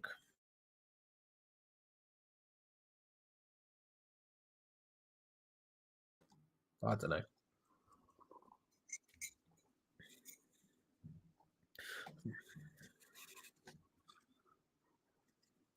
Murphy out to St. Maximum. You've got Joe Linton tries to pull it back across field. Wilson can't quite find it, headed away by Declan Rice on second time of asking. Paquetá trying to header it down towards Ben Rama. Can't quite make it work. It's back out wide again to ASM, who takes on Kara, beats him, plays it in. Callum Wilson rose for that one, but the header, one of those ducked headers, just misses it completely. Oh, listen, it's never it's never an insult, sir. It's never an insult. Don't worry about that. It's just the chat isn't the same without you, is all I'm saying. And it's always a good time when you're here. But listen, getting on it and doing other things, I respect it massively, massively.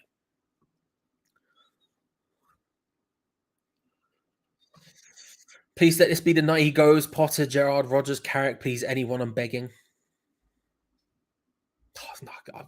Gerrard, we're going down. Gerrard's rubbish. Well, maybe that's harsh. I think he's rubbish, but maybe that's harsh.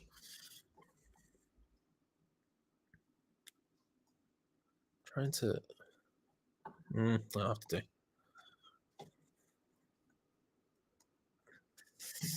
There you go.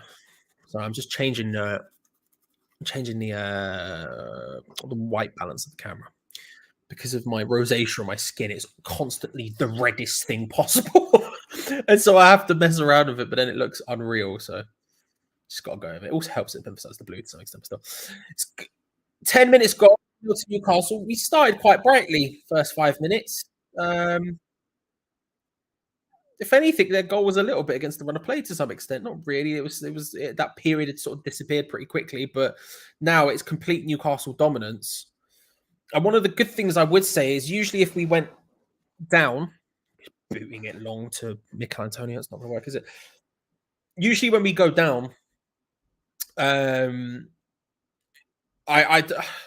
I don't have a huge amount of confidence in us, if we're being honest about it. Because realistically, you look at it and you say, well, all right, how good are we with creating chances? Not really good enough to where if a team sit deep, we're not going to be able to do it. That's been our problem under David Moyes' feet. This isn't a problem this season. This isn't a problem in 2023 and 2022. This has been our problem since he's been here. If a team sits deep against us, then we really struggle because we're just not creative enough. And this season, we've seen that a lot. Just a lack of creativity, a lack of being able to convert, create proper chances, get the ball essentially into the box, right? It just doesn't happen. And so realistically, when you're looking at this and you're saying, okay, well, if they go 1-0 up, then they can sit deep and then that can make it a very, very long and difficult day for us. Realistically, Newcastle aren't a team to sort of sit back and to let that happen under Eddie Howe. That's not really his style. Maybe a little bit. Maybe they will a little bit, but not as much as other teams. So we should still, in theory, have the opportunity to create like we usually would. Having said that, since the goal, it has been all Newcastle. They haven't sat back. They are still going at us. They've got all of the possession. We're giving them all of the time in the world to do whatever they want with it. And reverting to basically just booting it long, which is not ideal. I mean, it's better that we have Antonio in that position when we're booting it long than Danny Ings, for example, or Jean-Luc Scamacca. But that is the whole vibe. Oh my God, he's through. How is he through? He's taken it round Fabianski easily and slotted it home. That's 2. He has to be offside, right? Okay, offside has gone up, Joe Linton. How did he walk through?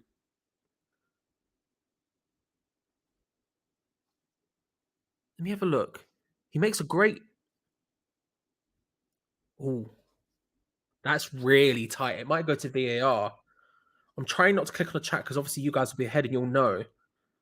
He's taking it around Fabianski so easily. But again, what's Fabianski meant to do? He's been absolutely left for dead. That was really close. He looked offside in the initial, just because when the ball came to him, he was so far ahead of all of the defenders. It made no sense that he would be even remotely on the side. And then when you see the run, you can go, okay, that's where it's going to happen offside. But actually, the timing of the pass, the bending of the run, he looks like it's tight. I think it might just be off. I can't really tell with Emerson at the top. He's made a beautiful run. Joe Linton's come in off the left-hand side, bent his run inwards, but in between Kera and Zuma, neither of them even remotely close to picking him up. It's actually quite disgraceful defending, if we're being honest. It's a great run. I mean, disgraceful defending. And the ball from the right-footed centre-back, I don't know who it is. And Emerson, yeah, he looks about a mile on side. Once they've drawn the line now, he looks about a mile on side. It's going to be 2. I'm going to click onto the chat now. I've turned it off. I'm off to bed. Yeah. Confirmed 2-0. Awful defending. Awful defending. And don't get me wrong, he rounds the goalkeeper a bit too easily. You can't say he hasn't, but Jesus Christ.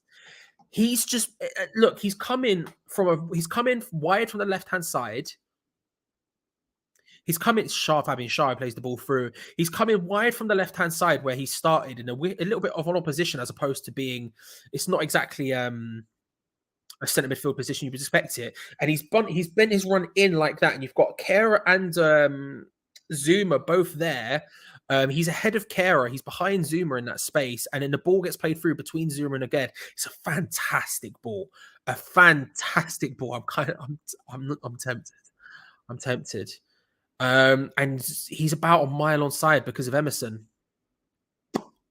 2-0, ladies and gentlemen.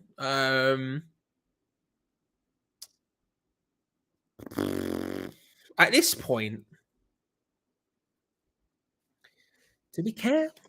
I'm done. Thanks. Yeah, good. Thank you, Jay. Thank you, Dave. I forgot to end the poll. Unsurprisingly, the poll from before the stream, before the game started.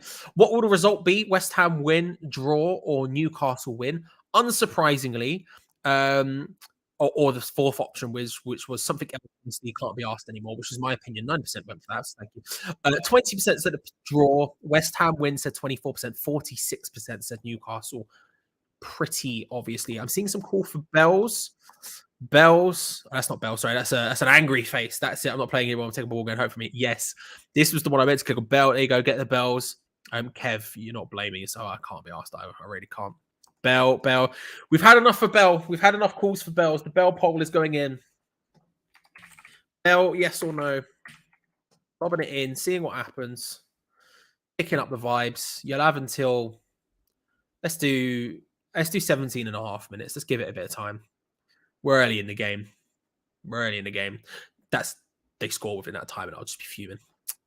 You did say 5-zip. You did say 5-zip. Hope it gets abandoned. We can only hope. We can only hope for a cheeky AA.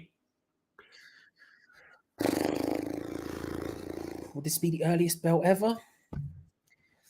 It might be. We have done one in the first half before. Didn't we do 2 in the first half earlier this season? Or last season, late last season, for some reason, it's in my head. I think in 2022 at some point we did 2 in the first half. I don't remember. For some reason, that's in the back of my mind. Sorry, I'm really low because I've just decided there's no point sitting up anymore. And I apologize. Let me angle it down a little bit so I'm not as ridiculously low as I just was. 3-1 West Ham final score. Lee, if it were possible, I'd love it. I'd love it. Will we 4-0 down by 70th minute? Yeah, probably. Probably at this point, old Greg. Probably.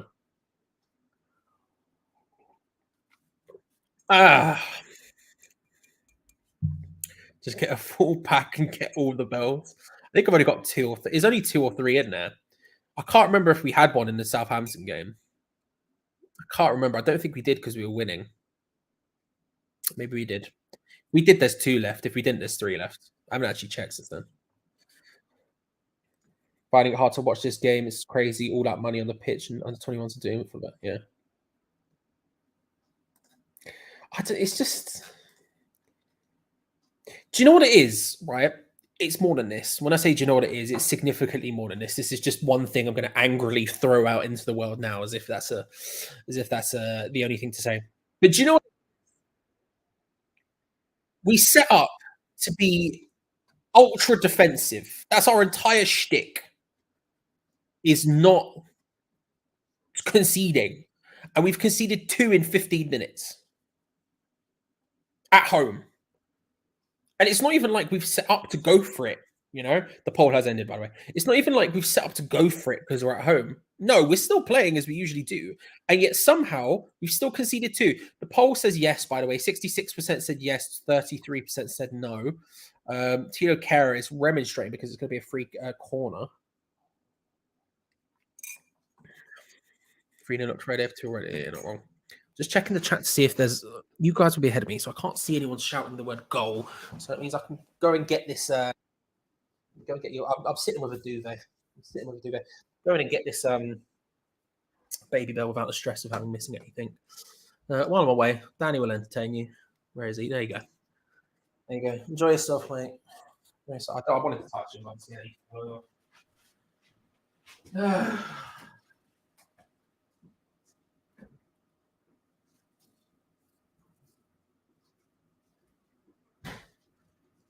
That was all right. We did have 2. We must have had one in Southampton. I'm sort of vaguely remembering one in Southampton, not properly, but we do have 2. So at some point, if it gets really bad, we could have a second. But yeah, I'm just moving my duvet around. You know, I've got to get underneath it. I'm not there. I'm going to be cozy. You know, I'm going to be cozy. Seeing a lot of the word hair in the chat, which is scaring me. And I see one person saying, this is a goal. I don't think it's Craig D, unfortunately. For either team's sake.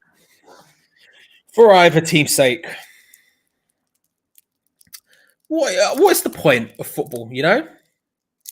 Genuinely, what's the point? Because I don't know. Keep the faith. Ivor, my man, I'm with you. Let's get back in the zone. We'll eat the bell. We're at the silent snack stage. We'll eat the bell, and then we'll reinvigorate ourselves. We'll step up again to go for it, right?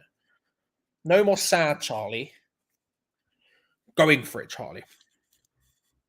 That's the vibe. Yeah, I know. Again, we'll talk about it at some point, I'm sure, on the stream, but yeah. The merger I've not got a problem with. putting Vince McMahon back in control of everything. I've got a massive problem with. There's the baby bell. For whoever I saw, I can't see it now, who said very unprofessional for a YouTuber. That's for you, mate. That's for you. Come on.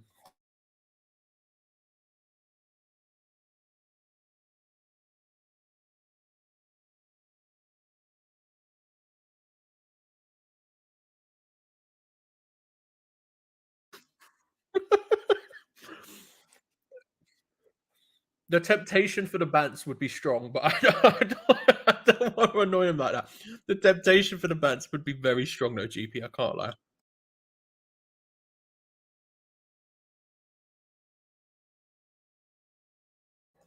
Thank you very much, by the way, for the £2 to full-time fund. It's a full-time fund. They're just showing a replay of the goal, just in case I wasn't annoyed enough. Right. Stepping up a gear. Here we go, ladies and gentlemen. We're back in the zone. We've belled. Hopefully that will stem the tide. I'm going to attempt to say Paquetá for the rest of the game in a correct manner. And we're going to get back on this. We're going to get in there and we're going to have a go. Paquetá takes it past one. Look at that. Brazilian beauty. It was a nice idea for the through ball for Antonio. It doesn't quite work out. Newcastle come away with it.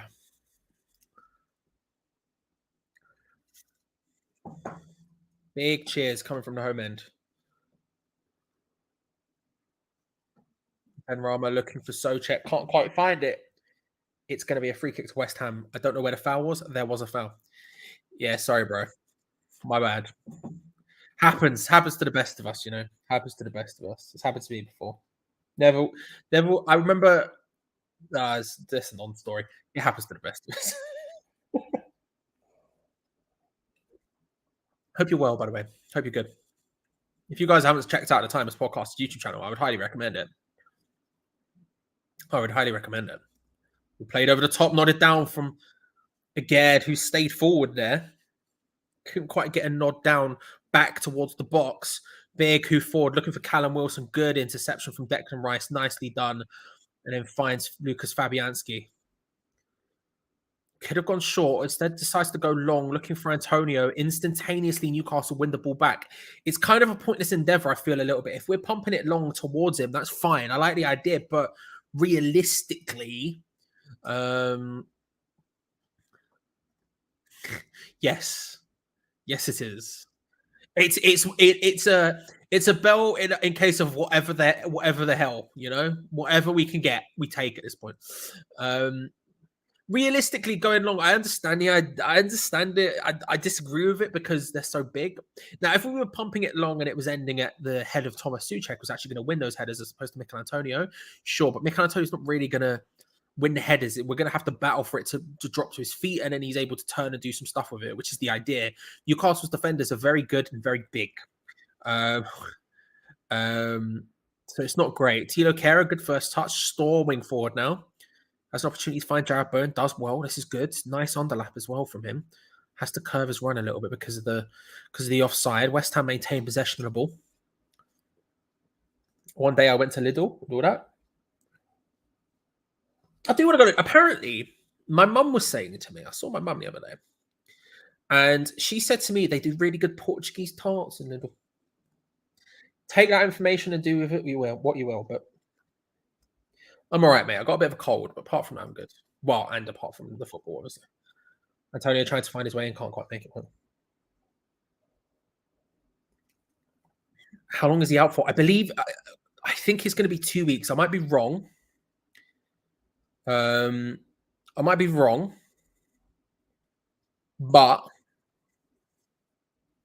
Moyes said something. Jacob Murphy going for a shot from the halfway line, thinking he's going to lob Fabianski. I respect the effort from Norwich Academy graduate. I think he was. Never happening. But yeah, I don't know. I saw Moyes spoke about it in the press conference, but to be honest with you, I've stopped listening to his press conferences a long time ago. So, you know. Emerson fouled there by Sean Longstaff.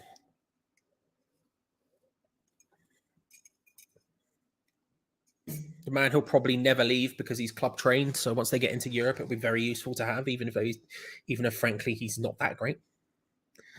Even if frankly he's not that great. She's been in the chat once, and she's watched a couple of them, but not commented. If she's ever here while the show is going on, I'll ask her to come on. I think she never is. She usually she knows basically that when there's a West Ham match on, she can just do whatever she wants and I won't be around. But yeah. Whipped in from the resulting free kick straight into the hands of Nick Pope, easily connects it.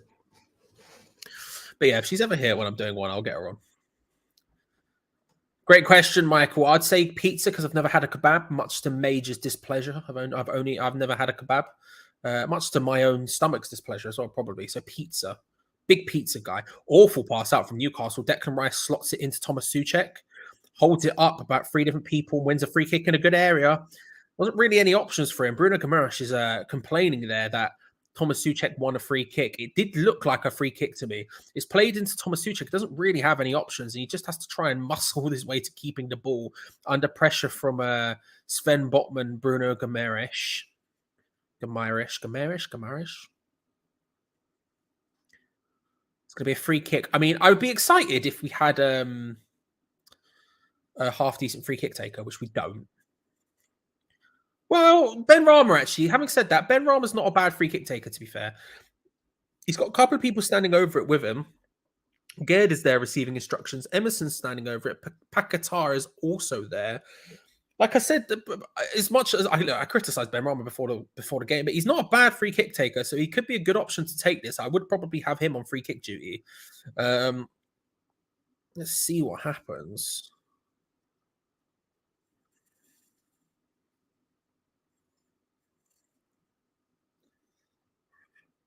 Paquetá and Emerson also standing over it. The commentator was just making the point that it's probably a good angle for a left footer, which is true. I still would probably prefer to have Ben Rama take it, but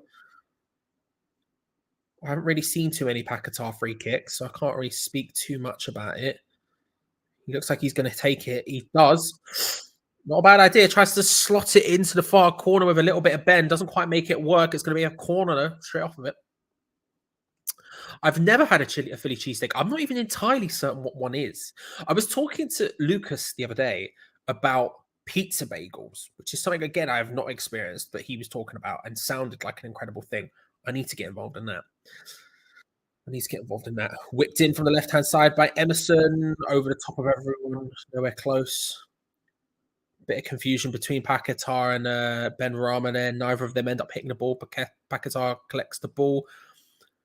West Ham continue with possession in a fairly decent position. Ben Rama is desperately trying to beat Dan Burn, Sean Longstaff, and can't do it. It's awful. It's pointless play, if we're being perfectly honest about it, isn't it?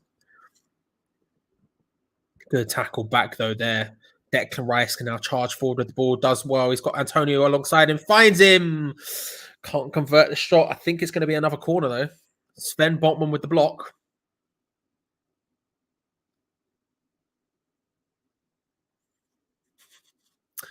Surprise! No, I haven't. Sounds like a fun time, though. Sounds like a fun time. I know. Declan Rice doing what he hasn't done a lot recently, just charging forward with the ball. He's playing a role which doesn't really allow him to too much. He had the opportunity there. Doesn't take it. Whipped in from the corner this time. Straight into the hands of Nick Pope pointlessly. Get more corners. Yeah, nothing else. Never had a Pop-Tart either. Is a cronut one of those things that looks like a donut, but is more kind of bagely? Is it kind of like a mixture between a bagel and a donut?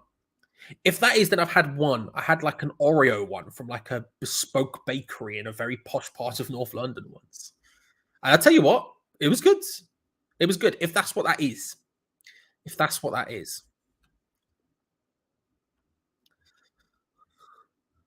Pope spraying the ball out awfully under a bit of pressure. Starting to, I don't want to say come alive. I feel like coming alive is maybe a bit...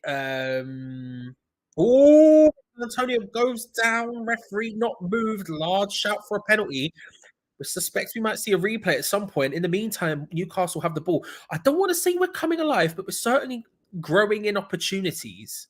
We're certainly growing in opportunities and starting to create something, even if it's not anything great. All the way through to Callum Wilson, through could be 3. Good work, Fabianski. Almost managed to take it around him and slot it home, but Fabianski just manages to get a hand out and stop that one. Cleared away, half an hour gone. Like I said, I don't want to say growing into the game or coming alive, or maybe growing into the game is a better way of saying it. I don't want to say coming alive, but we're certainly starting to see little sprinkles of something. Little sprinkles of something. I've been thinking about Kylie Minogue a lot last week. Don't know why. Croissant Adon. That's a great way of saying it. Yes, and that's probably what Cronut stands for. Now I'm thinking about it. Yes, I have had one. Then it was the Oreo thing. I'm looking at the pen shout. Not a pen for me. I would say I could see why it would and could have been given. Personally, I wouldn't have say it was. I don't know. It's certainly close. Certainly close. Certainly my stream is cricket. Stick with the cricket. Yeah, probably. We'll say the Discord is serving well. The Discord is serving well. Big Pope is down injured. He's getting some treatment. Eddie Howe geeing up the team. He looks very angry. He is screaming at his players.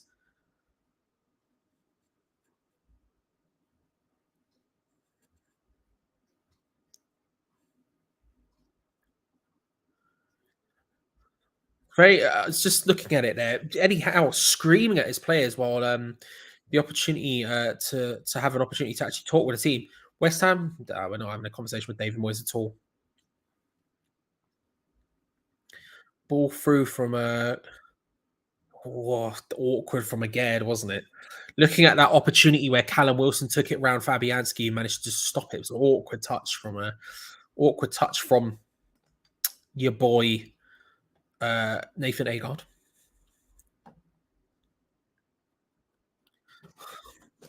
The thing is, I saw someone just say what was the favorite pizza topping, and I want to know what everyone's favorite pizza topping is. Everyone, leave your favorite pizza topping in chat. We're in one of those games where really at this point it doesn't matter. No. So, what's your favorite pizza topping? I quite like pineapple on pizza. I can't eat it anymore because for some reason it really messes up my stomach. But a Hawaiian pizza, ham and pineapple, I'm for, which is weird because I don't like pineapple in any other context. I think I just really like pizza, but pineapple on pizza, I'll have. My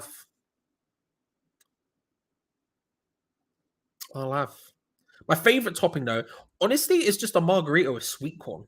I think sweet corn on pizza is underrated. Sweet corn on pizza is great. Toothless. We are very Canio. We are very, very toothless. I can't lie. Maybe I'll give one a shot someday. Who knows? Who knows?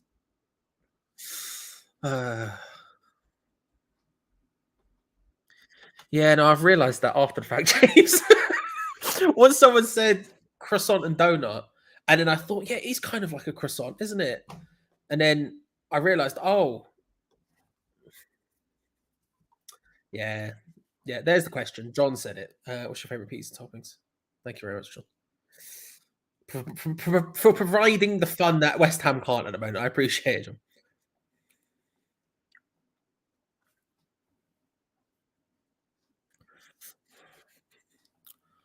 There you go. Spider's back in the beef. Listen, I don't think you're going to be missing much. I'm not going to lie about it. Got to try the burger with donuts as the bun. Oh my god, Jimmy! It sounds incredible. It sounds like something I definitely should not do for love nor money for health. But it sounds like it could be unreal. Sounds like it could be unreal.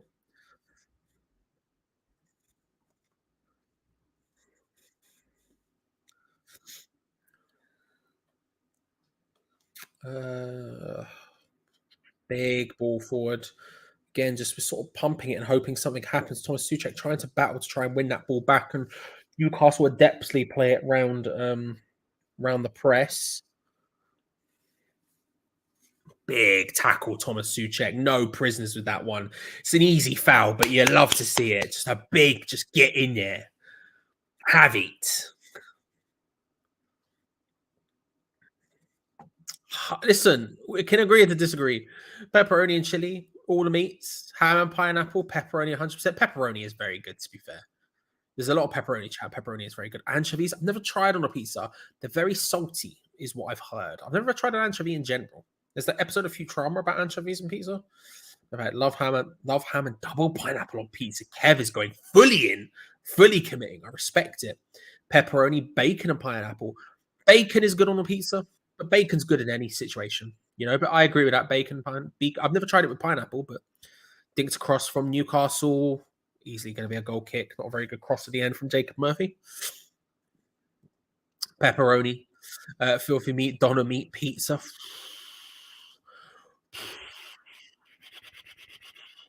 So far in this game, he's been pretty good. I can't say why he started, but so far in this game, he's been pretty good. Good tackles, got into good positions. Not really done anything wrong so far, if we're being honest about it.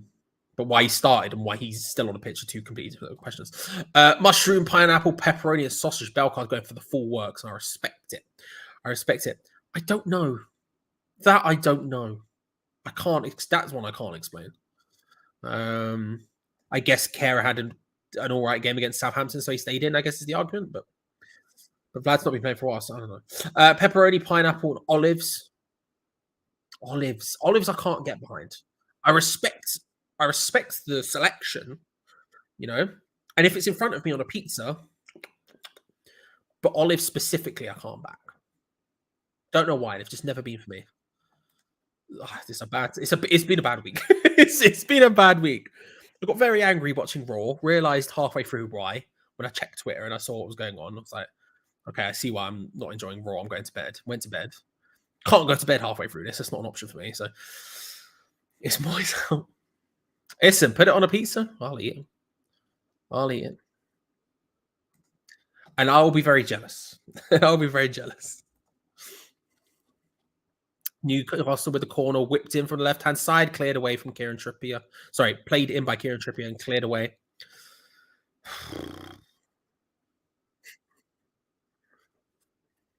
Declan Rice toe punts it towards Mikel Antonio. Sean Longstaff trying to stop him. Can't keep up. It's a fair play, Mikel Antonio. Mikel Antonio has him on breeze there. Mikel Antonio, you love to see it. Just all of a sudden turning back the years. It was like 2015 all over again. Sean Longstaff came across to try and stop him, force him out wide, force him out of touch, and he just kept on going and managed to get past this man. The end product wasn't there, but I'll tell you what, the build-up to it was fun, wasn't it? Tilo Kehrer playing it short there to Jared Bowen. Wins a corner. We'll take it. I'll tell you what, fair play to Mikel Antonio.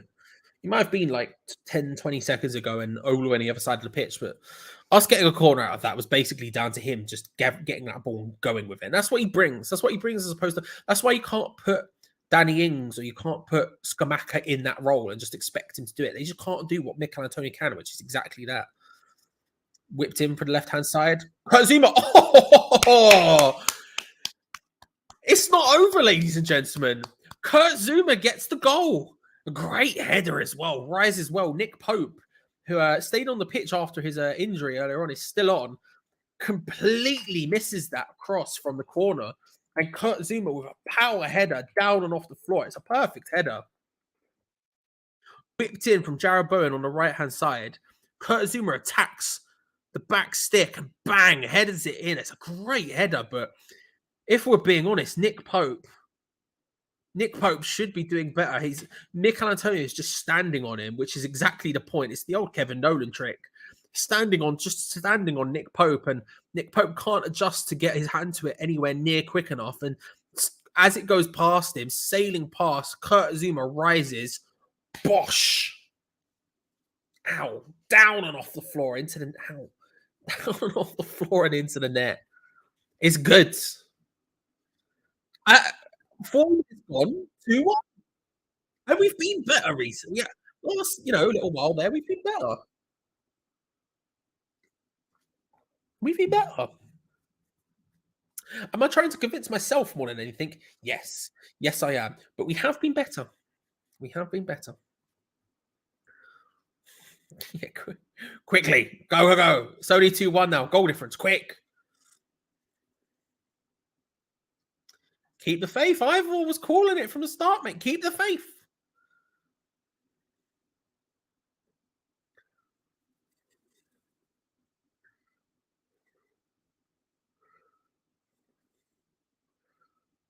Nick Pope, I'll tell you what, it's not having a great game. His distribution has been really poor today.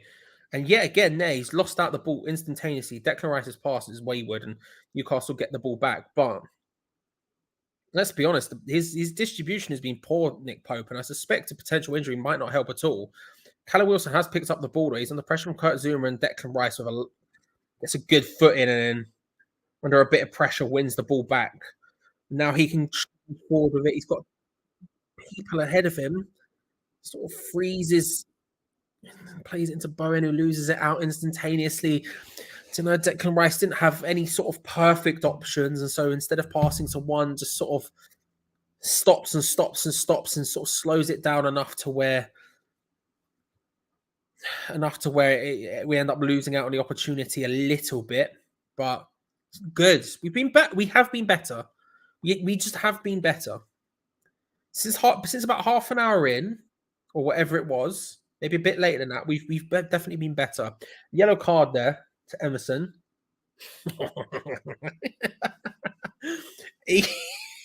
I tell you what, Emerson. I'll be honest. I think Emerson wins that. I don't think that's a yellow card for Emerson. I think he wins that ball. Don't get me wrong. He definitely clips sort of Murphy on the way through, but it's not that bad. Murphy went down as if he. David Moyes is screaming at the fourth official. David, shut up. Murphy went down as if he'd been shot there and was holding his legs as if it's the worst thing in the world. But yeah, still, I love a bit of that from Emerson. Wild challenge, just flying in. Big hook from the free kick into Newcastle's path. Can't quite make it work. Emerson can't clear it as far as Bruno, who goes for the shot from range. It's dragged well wide. It was Joe Linton, not Bruno. Free kick goal kick taken very quickly by I'll tell you what, fair play Fabianski. Took that instantaneously. Just go, go, go. This is much better from us. We're going to take a throw. It's going to be a Kara. The pace of the a really promising, fast, exciting counter-attack there. Instantaneously stopped by deciding we're going to change who's going to take the throw in. Then the person who's going to take the throw in is going to wait for a while, and then going to throw it backwards. And we somehow come away with we still have the ball, which is rare from us from a throw in, but it's via a second throw in deeper in the pitch than we were previously. But still, Mikel Antonio wins a free kick. Take it, Antonio. I'll tell you what, Antonio's doing well. I like to think the players just annoy Moyes after we start losing. Part of me, I was saying this to someone else the other day, Tom. I don't think Cross was poor from West Ham. I don't think it was, but I don't think they do. But part of me did think that's potentially there. The crowd are behind the team right now. There's a lot of applause going on. There's a lot of roaring every so often going on. A lot of cheering. Newcastle look like they're feeling pressure right now. Dan Burn just headering it out for a throw-in. There's not. It doesn't feel like Newcastle should be struggling as much as they are right now, but there is a lot of pressure on them all of a sudden from us, and they're not really dealing with it very well. That's a nice pass from Agard into the path of Ben Rama. They're not dealing with it super well. That's going to be a free kick.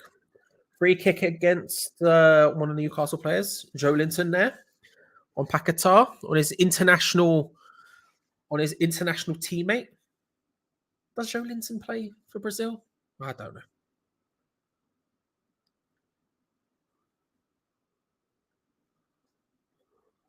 Yeah, it's an easy foul, that one.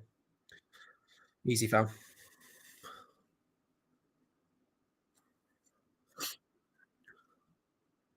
Played in. Jared Bowen, a shot from range on the turn, never going in. Respect him, Tromeo.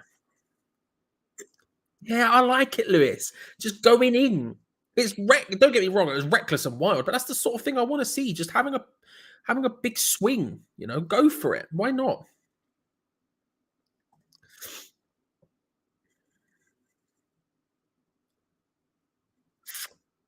It's very frustrating, Kev. It's very frustrating. But this is good. This is a reaction. This is a reaction. Can I stop saying instantaneously? Probably. Look, I can tell you this. Is it Jed? Jed, I can tell you this, mate. I'll endeavour to. I'll be real with you. I don't even remember saying it. So the answer is probably I won't stop saying it. I will keep saying it, but I will endeavour to try and stop saying it. How about that? I'll give it my best. But in the heat of the moment, when I've got 5 different things going on, unfortunately, words come out of my mouth and I don't really know what they are. So it'll probably be instantaneously will come back out. Similarly to how for a while I was saying early doors every 5 seconds. These things are just going to happen. But for Jed, for you, my friend, I will endeavour to not say it instantaneously. Will I succeed? Probably not. I'll warn you there. I'll warn you there. But I'll give it a shot. I'll give it a shot.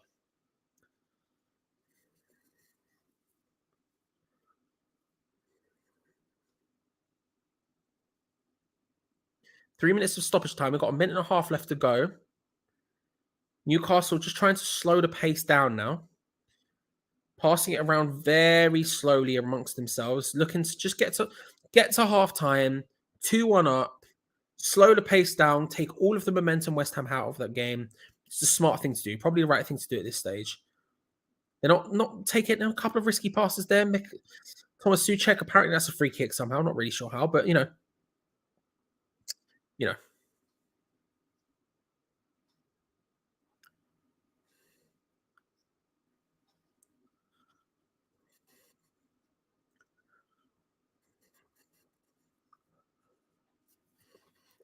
Just under a minute left.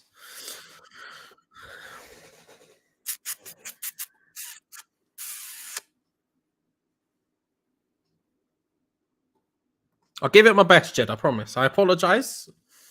It's just in the heat of the moment, you just say what you say. You know what I mean? But I'll give it my best. I think I see halftime in the chat. Whipped in. Newcastle can't get there. Newcastle can't get there. Fabian Schär trying to put it in. We tried to buy Fabian Schär before Newcastle did. What could have been? You know what I mean? What could have been? Him and Ogbonna for a while? That would have been nice. That was years ago, though. I think we were at Upton Park at the time. We were at Upton Park, I think. There is the halftime whistle.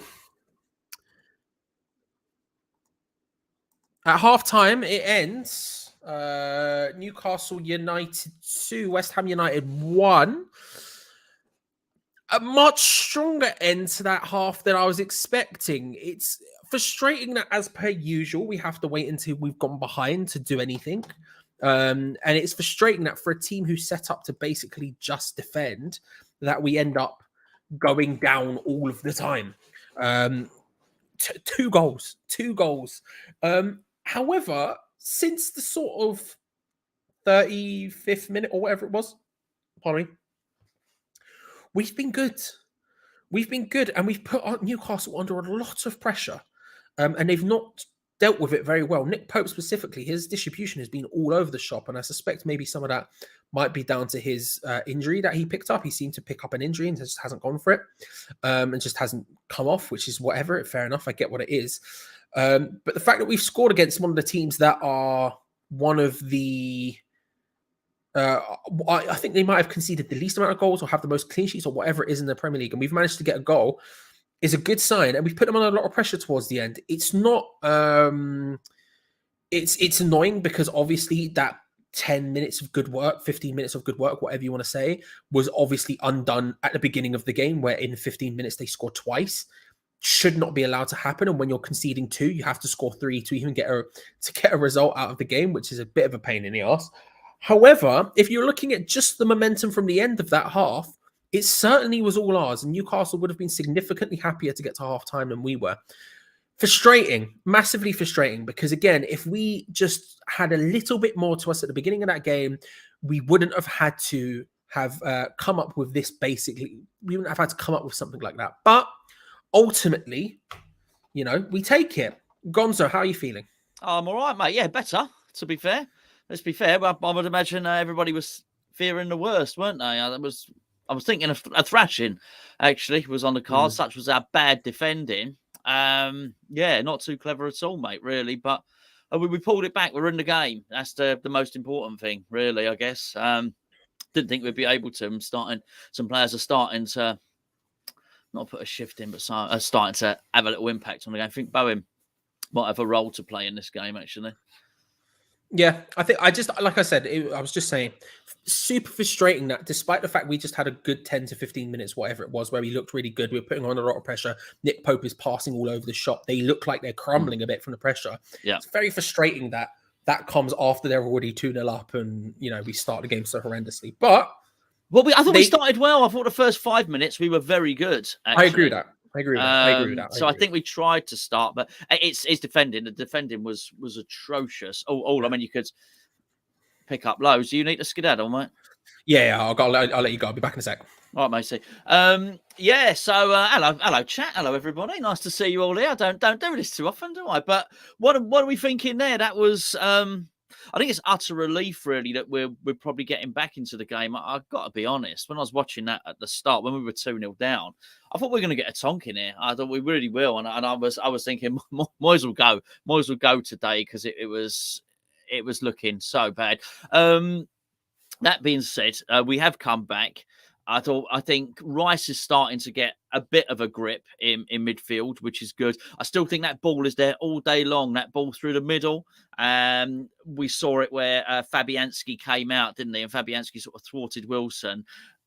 Same sort of area where the ball came from for the off. Well, it wasn't offside, was it? The Joelinton goal. They're there that you can. They are clearly trying to run between our two centre backs. I thought there was so much bad defending in the first goal, right from the conceding of the corner. So I think our attacking is getting better, but I think that poor defending is still going to be there. But I do wonder how much that goal for Zuma is going to really help him, because I brought him and Agurd up to the point where he scored. I thought Agurd and Zuma have looked shaky, really. But as I say, I think Bowen's coming into it. Fair play to Ben Rama, who's tried all game long. I think even at 2-0, I think he was the one person that hadn't given up. He was still going for it. I think Antonio's sort of battling well as well. It's going to be interesting to see what David Moyes does now, because realistically, had we gone in at 2-0 at half time, he had to have made a change. But we've finished the half well. There's opportunity there. There is. I think that's the thing. I think he'll be inclined to keep it the same. But there is that opportunity there. So Anthony's saying he likes our intensity. We do look intense. I would. I feel I'm digging him out all the time. I don't mean to on that sense, but I do think there's opportunity to take Souček off and put someone else on. Whoever if he wants to keep numbers in midfield, he could put Lanzini on. If he wanted to, he could introduce a sort of Cornet there. I wouldn't be taking Bowen off. I wouldn't be taking Antonio off, and I certainly wouldn't be taking Ben Rama off, because we're taking it to them. But I'll tell you something. It feels like a home game now, because since the goal, it feels like it. And I think if we can just keep applying a little bit of pressure, then we might get somewhere. What's my favourite pizza top? Well, hey, why not? I'll tell you what, ham and mushroom is my favourite, but I quite like the old, I've been at Pizza Express recently, quite like the old sloppy Giuseppe. I did have pizza tonight, it probably should be said, and I did have ham and mushroom. There you go. But no, I like a bit of chili oil on it, a bit of oregano as well, bit of black pepper. When they come over in the pizza, they say black pepper, sir. You say, yeah. And they do that. I mean, no. Come on. Why don't they hand me? Why don't they hand me the black pepper mill? I want to do it. Do you know what I mean? Anyway, it's interesting. It's an interesting game. Do you know what though? Fair play to the team. I'm now looking forward to the second half. When we were 2-0 down, I thought, I'm sure everyone was thinking, I can't believe I've got to watch this the rest of this stuff. I really did. So it just shows how wrong you can be. I really did think it was going to be 4, 5, 6-0. I thought it was going to be embarrassing. I can see the comments there. A few people saying Souček's a passenger. He's not. They're a lively team, Newcastle, aren't they? They're buzzy, they're twisty, they're turny. They're just a little bit sharp, a little bit quicker than him. I mean, that being said, I think he's won a couple of good tackles. At least he's doing that. He wasn't even doing that against Southampton, and he did win that free kick. But we would be better without him in there. I'm pretty sure of that. I think the moment you put pressure on there, they look a bit creaky at the back. They really do. They're making fouls as well and making mistakes. And funny enough, I think we've been crossing it too close to Pope. And I was thinking right up to the point Pope's too comfortable catching it. And actually, I didn't think Bowen's corner was amazing. I thought it was too close to him again, but I thought Antonio did really well just to block him off. And then I thought the keeper made a mistake. So if anything, I'd be just trying to keep my deliveries a little bit further away from Pope, if at all possible. But he does look shaky, doesn't he? He's kicks it out a little bit as well. Carer's a worry, right? You know, he is, isn't he? He is a bit of a worry there. I didn't mind him. Look, Emerson's tackle was a foul, but I didn't mind him doing it. I do feel actually you got to do that. You've got to really get in at them. And that, by the way, that when Pope went down, that was definitely like for team talk purposes, wasn't it? You could definitely see that was a strategy for Eddie Howe. They've got to have a signal, which is someone go down, physios go on, everyone comes, hydrates, make it look like you're hydrating, and we'll all gather around and have a team talk. It's a clear tactic. I'm only annoyed because it's the opposition. I don't think I'd be taking quite as much offence if we were doing it. That's for sure. Who else we got? Yeah, I for some reason I really do have an inkling that Bowen has got a part to play in this game. From the very first moment when he ran past Byrne, and he got into the box and did really well. I think that's really promising. Not too often I see games where down both wings we have players that can run past their opposite marker. But I've seen Benrahma run past Young. Antonio right at the end, they made a driving run down the left-hand side. Maybe it was Shah. I think possibly he outpaced, outmuscled Shah. I think it might have been there. And we've also seen down the right-hand side, Bowen do it with Byrne. Bowen burned Byrne. And I think there's not very often where we outpace teams on both flanks. And I think we're able to do that from an attacking standpoint, at least. I'm not saying Bowen's quicker than Sam Maxwell. Clearly he isn't. But I do think we've got... we've got something there that's gonna help us. I think on both. I'd hope we'd go for that. I really, really would. And I hope David Moyes goes for it. I hope David Moyes. He's not been the best, has he? At sort of sensing, getting a sort of scent of blood in his nostrils, sensing danger, or sensing that there's a wounded animal in front of him. And I do really believe that Newcastle are there, and I think they're there. I think they're not there for the taking, but I'd like to see David Moyes roll the dice and, put an attack in. Just do something. I know he's not going to do it on 45 minutes. Excuse me, my earpiece is falling out. I know he's not going to do it on 45 minutes, but don't wait until ages. I don't want him to be sat there and not doing anything. We get to 65, 70 minutes and him hoping it's going to be 2-1, and then he's going to try and do something to win the game there, because it might not be. It might not be 2-1. They're quite capable of scoring another goal. Are you joking? Is that right? Is that right, everyone? Sorry, I don't want to, not calling you a porky pie teller. Wow. Lampard, is that right? Oh, what? Going back to Chelsea, yeah. Yeah. Is it really? Yeah, as an interim till the end of the season. Suppose it's not confirmed yet, but David Ornstein's been wow, okay. I'll have to apologies. I have to gather my thoughts on that. Charlie, I've got to go, so I'll get back to the house for the second half and put my tea in me and me milk in me tea, on top of my tea bag and all the rest of it. Thanks for your company, everyone. I'll catch you later, Charlie. Best of luck, my friend. Appreciate it, bro. Thank you very much. Enjoy your tea. See ya. Bye. To answer the question on what do we think about Frank Lampard going back to Chelsea? Hilarious is the answer. Jack said it to me earlier after Hamalytics, and I burst out laughing. I think it's completely mad.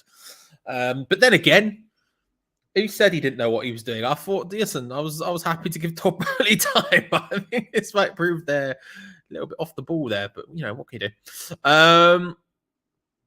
Souček off, Ings on is what should be done. I don't know if I would change anything. I don't know what Gonzo was just saying there. Obviously I didn't listen. I was running around going to the toilet and everything else. What if you would make any subs? Let's bring the subs up. Here's the subs at the bottom of the screen: Ariola, Cresswell, Sufal, Ogbonna, Fornals, Lanzini, Downs, Cornet, and Ings. If you were to make any changes, what would you make? What changes would you make? I would be tempted to bring on Cornet, because I think the runs down the wings are being quite effective today, creating a bit of panic inside of Newcastle. We're beating their fullbacks for pace pretty handily. Dan Burn and Trippier, neither of them that quick. I would quite like to see Cornet come on. I don't know who for. In my head, it would probably be Ben Rama, but I'm not entirely certain that's the right move. So I'd be tempted to keep it as it was, personnel wise, but make sure that the instructions are to continue exactly where we left off. Keep on top of them, keep pressing, keep harrying them, keep making them uncomfortable. Let's not sit back and see what happens. Let's actually get on top of them. And then maybe go from there change wise. That's not a bad Souček for Fornals, the Red Red Robin's not a bad shout. Fornals is very good as a counter attacker. I'd quite like to see him as well. Sufal and Downs, says Gareth. Cornet for Souček, put Benny in the middle, says Wayne. Good luck, Bubble Boys, away the lads. Fair play, good luck for you and for today and for the rest of the season as well. No hate here. Good luck. I hope you can get exactly what your play so far this season has meant you should get, if we're being honest about it. Today, obviously, I hope you lose, but in general, I hope you get what Eddie Howe and the boys have been able to achieve. Cornet for Emerson. That's an interesting shout, Asper. Not what I'm entirely against. It's an interesting shout. Souček for Ings, says MC Kelsey. Souček for Downs, Cornet for Benny. Souček off, Cornet on. The problem is if you take a midfielder out, we'll get more overrun. Take out Souček for Lanzini. That's kind of why I want to keep Souček. I think Souček provides too much in that role, but at the same time, Joshua, I think, maybe Lanzini. I don't know. I think Souček provides more in the final third than Lanzini does. Maybe I'm mad. I don't know. I think you're right though. I wouldn't want to take out a midfielder without putting on another midfielder. That's certainly true. That's what I back that 100%. Get Omos alongside Antonio Winley, make a little man big man combo. You know, ignore the fact he lost to Lesnar. It doesn't matter. It doesn't make a difference. A little man big man combo could be a big deal for us. Get Porniaccio. He's massive, isn't he? 6'7". I'm going to keep going on about him. Cornetto on, Cornet for Souček, move Benny to the 10, Lanzini for Souček, Kera for Cornet. Again, it's another interesting shout. Sufal on, Souček off for anyone who isn't doing anything.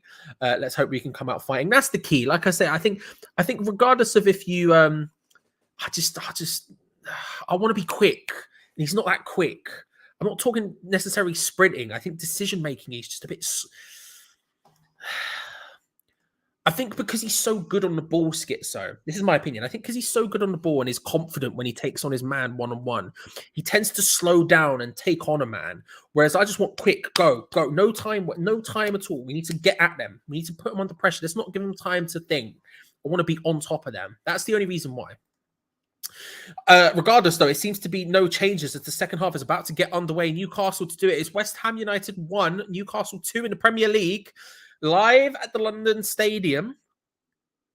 Second half is underway. Come on, you Irons. Deploy the boys indeed.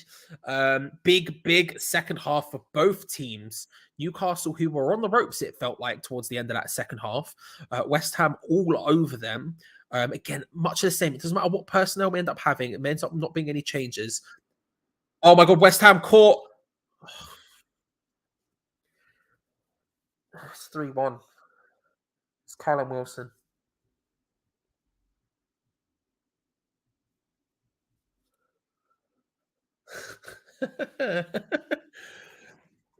I'm just gonna pause it for a second.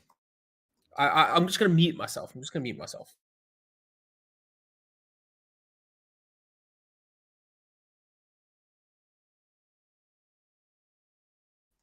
I didn't want to get us demonetized. Fabianski with the ball in his hands lays it out to Agard, who under minor pressure just gets caught under it.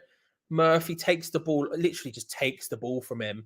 And Callum Wilson, who's in the middle of the box, completely unmarked, passes it in. It's 3-1.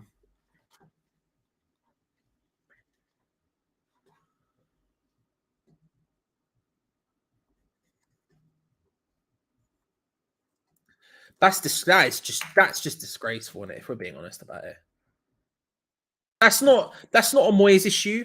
I mean, don't get me wrong. There's a lot of things to blame David Moyes for today. Don't get me wrong. And there's a lot of things you can say about David Moyes right now in general, let alone just today. That's a...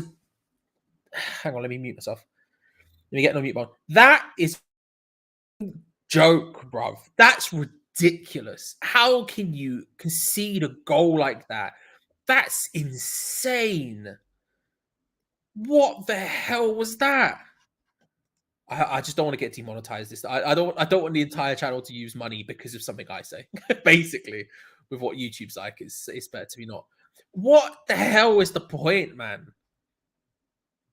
Because it's not just my life. If it was just my livelihood, I would shout it from rooftops. But there are 2 other people who have full-time jobs off this channel. I don't want to be the one to let them lose money. Do you know what I mean? Bruv, please explain. That's 3-1. Back to where we were, guys. Don't worry about it. It's done. We ain't scored. Look, the truth is, I was all set to come back here. I was all set to come back and be like, we might be able to get a 2-2 out of this. If we keep pushing at them, we get a point. That's huge. That's a huge opportunity for us. We get a point against this. It puts us in a good position going up against Fulham. We go forward, bang, we can get something out of it. I was all set to be super positive. I was like, look, it doesn't matter what personnel. We were talking about subs and everything, and I was all set up halfway through saying, it does not matter what personnel are on the pitch. You just got to end how you got to start how you ended that first half, on top of them, pushing them, making it happen, going for it, because they were shaky. It was shaky as all heck. They didn't look like they knew how to distribute from the back. They looked awful. Just have a go. Get on them. Get on it. And whatever the opposite of that is, which is conceding a goal, is what we did. And not only that, we basically gifted it to them. It wasn't even like it was some incredible piece of work from Newcastle. Short from Fabianski into Agard, who stands and is completely frozen for some reason, just gets caught underneath himself, loses out the ball to Jacob Murphy, who literally just walks away from him with the ball. It's not even like, again, an incredible tackle or great ball, whatever. He just walks away with him and then slots it to Callum Wilson, who's in the centre, completely unmarked because he stayed forward, bang, 3-1. That is a joke. That is awful. That is awful, awful football. That is terrible. That is comically bad.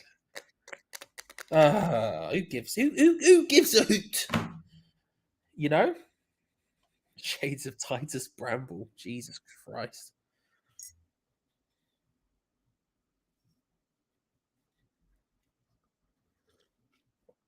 It's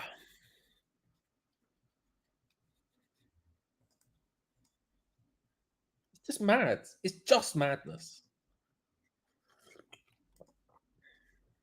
They won't, Steve. You're 100% right. I hope you're well, by the way. They won't. They won't at all. That's insane.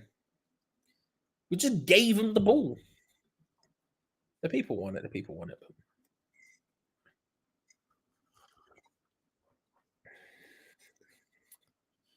Appreciate it, Draconian. Appreciate it. You know. What can we do? It is what it is. Big Sam in. Dangerous. Be careful what you wish for. Monkey's paws type stuff. You get David Moyes to go, but Big Sam's the one who replaces him.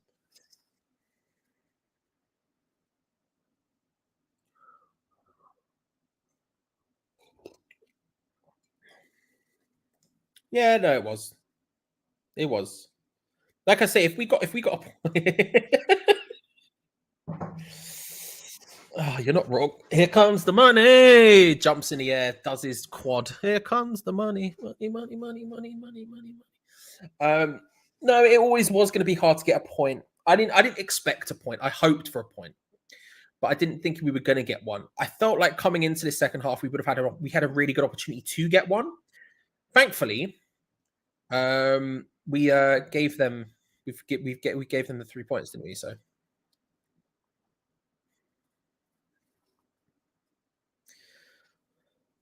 the worst thing is, right, I pulled the curtain back. I went in to talk to my girlfriend at halftime. Right, I went toilet. I put the kettle on so I can make that cup of tea. And as the kettle was boiling, I went to speak to my girlfriend who's in the other room. And she said, "How's it going?" She said she watched a bit of it, the stream, not the match. She doesn't care about that. She watched the stream. And I said, "Yeah." I said, "Unfortunately, we've got a bit good now because I've got a bit of hope. I've got to sort of sit up and pay attention. When we didn't have any hope, when it was 2-0 instantaneously, it was all set to be a crap stream, but at least I didn't really have to, at least I couldn't be destroyed." And then we came and the hope was taken from us.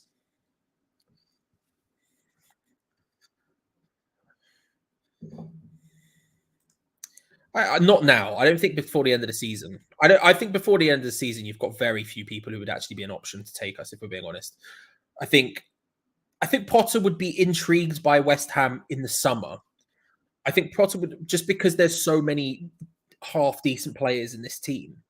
It's not like, say, if Bournemouth survived and let's say Bournemouth stayed up. I don't think they will, but let's say Bournemouth stayed up and they asked Potter if he wanted to be their manager. I suspect he would say no. You look at the likes of Paquetá, Scamacca, Cornet, Benrahma. There's a lot of Zuma, Aged. Like, there's a lot of half-decent players in this team who, under a different manager in different circumstances, would be really good. I think at this stage, there's zero chance of Potter being interested in a relegation battle. I don't know. I don't know anyone who would be. What manager realistically is gonna come in and join a team in April in a relegation battle? I can't name many.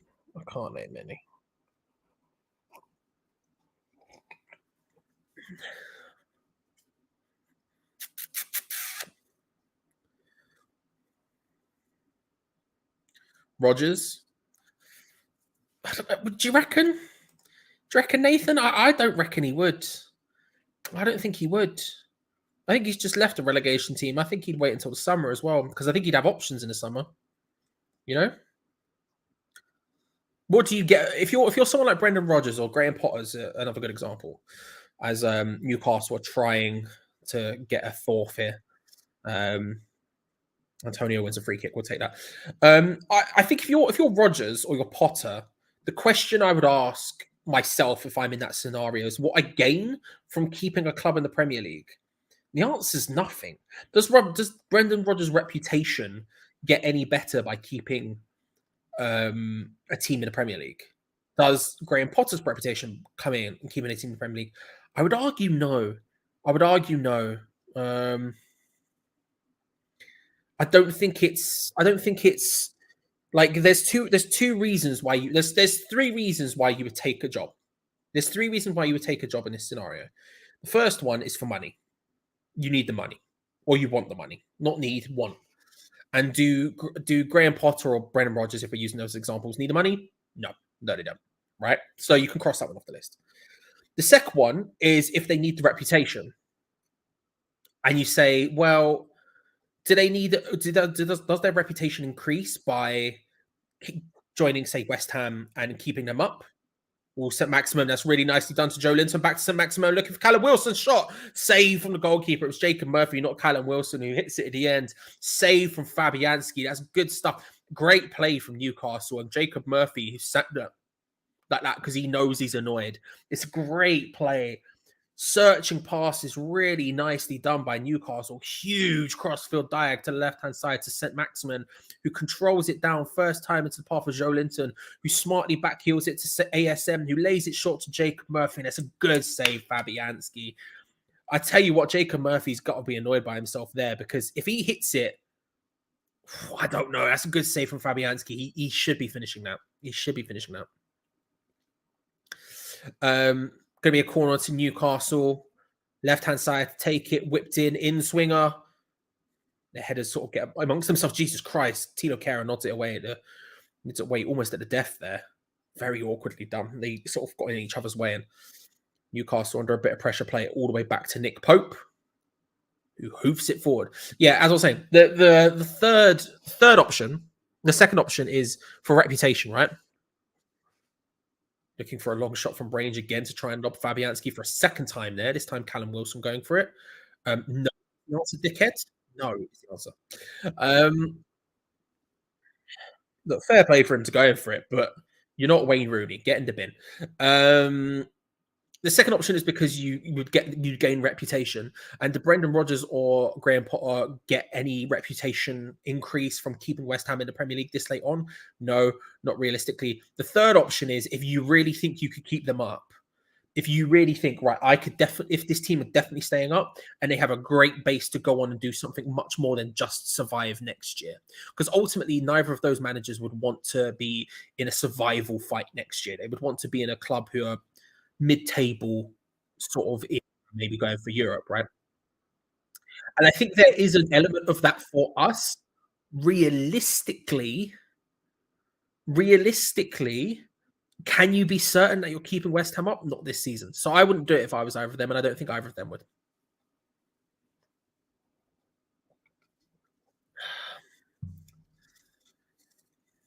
I don't think we will, but there are a lot of teams around us who are very bad, and we're in that mix of like 8 teams who could potentially go down, 7, 8 teams, whatever it is.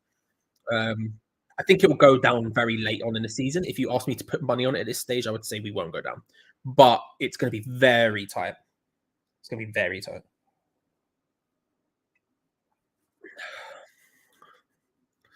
Danny Ings warming up. That'd be good. That would definitely change things.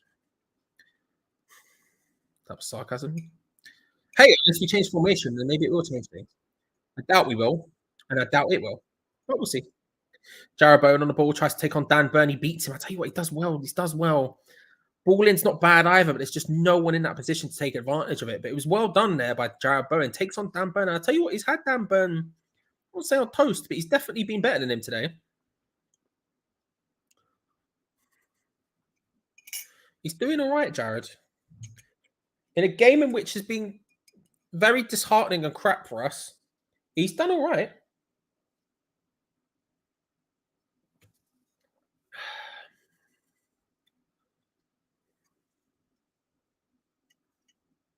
Big ball over the top, looking for ASM.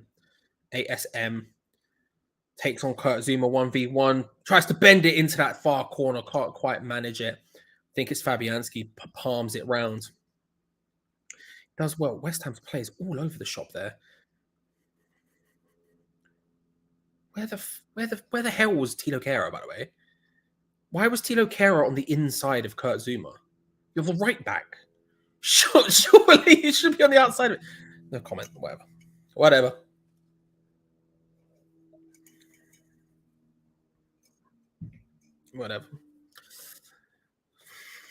Yeah, it's annoying, isn't it?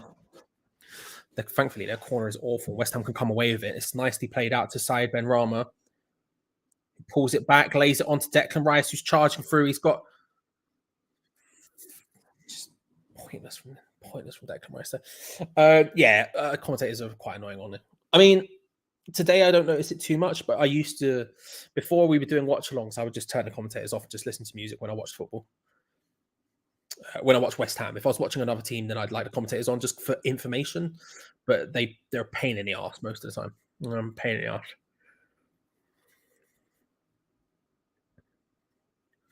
Whereas I can't do it when I'm doing watch-alongs because I need that additional information in my ear as I'm talking. Like if something happens and I can't tell who it is, it's nice to have someone who just tells you what the player was who did something. You know, that way I don't have to sit here and figure out who was doing what most of the time. You just have that information just fed to you in the ear.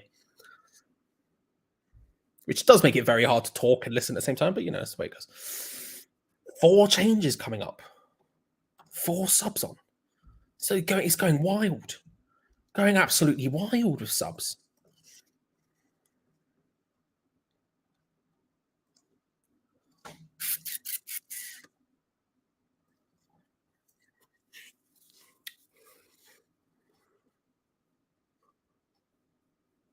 Callum Wilson, a big old dive off of Emerson there. Look, I'm not going to act like it wasn't a foul. It was, but just don't go down like a little punk bitch I know I've just sworn. I probably shouldn't have, but we're here now. Just don't go down like a little donut, bruv. Like, he stood on your foot. I get it. It hurts. It was a foul. But like 2 seconds after he stands on his foot, he's like, "Nah." Please. Can't be asked.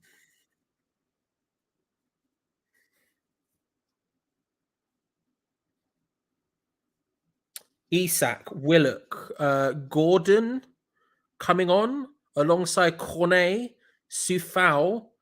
I think that was Flynn Downs. I think that was Flynn Downs. I might be wrong. I couldn't tell who it was. Could have been Danny Ings. I'm seeing the word Danny Ings. Could have been Danny Ings because he was warming up previously. Lots of subs going on right now. Newcastle on the ball, passing past Declan Rice with, frankly, frightening ease. Murphy whips the ball in. It flicks off, I think, a Gaird's foot. Opportunity there. That time, Declan Rice a lot better, stronger in the tackle. Stops it.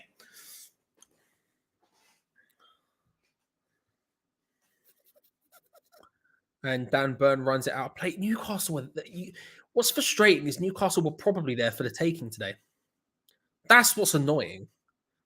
It was Flynn Downs and Danny Ings is also there. So we have Maxwell Cornet, Vladimir Sufal, Danny Ings, and Flynn Downs coming on. 4 changes. David Moyes making 4 changes. That's more than he's made some months with us earlier in his time. First off is Saeed Benrahma. He comes off for Maxwell Cornet.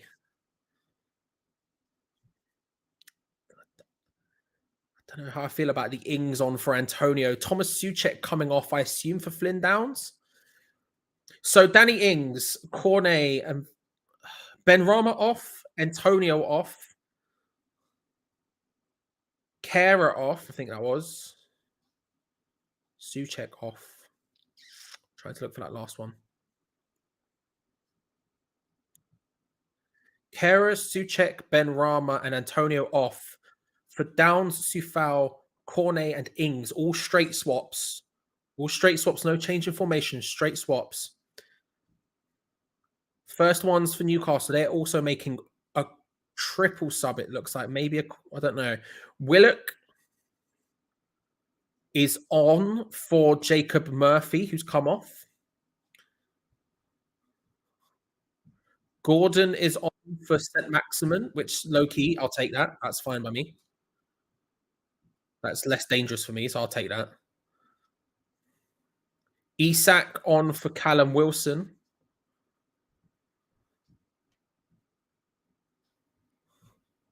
So it was a triple substitution, I think, from Newcastle. Maybe was it 4? Was it a triple?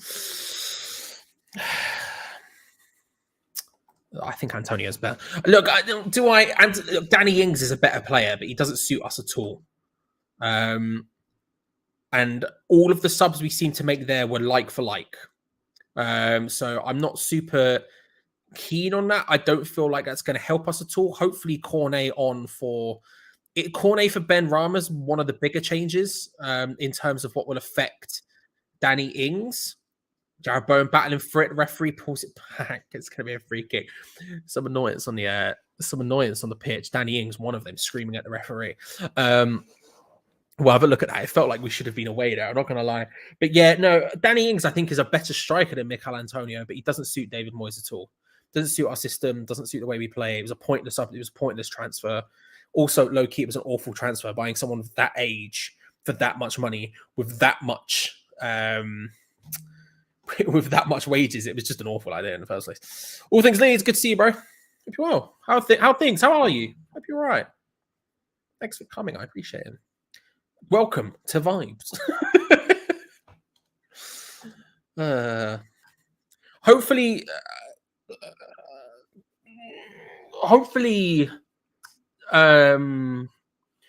Cornet especially can get near Danny Ings and help out. Because I don't know. Because I don't know.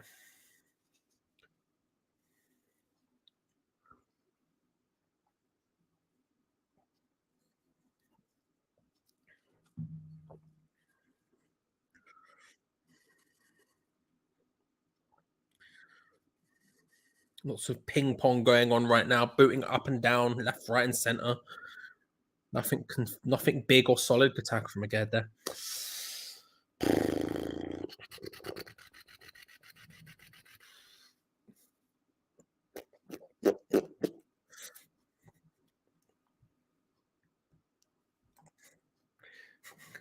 A little bit. The shelves are bare. I've gone to Tesco and there's Nout there. He still has a better chance of playing for Newcastle than he does for us. Let's be real about it. He's not playing for them, but he still has a better chance of playing for them than he does for us, if we're being honest with it.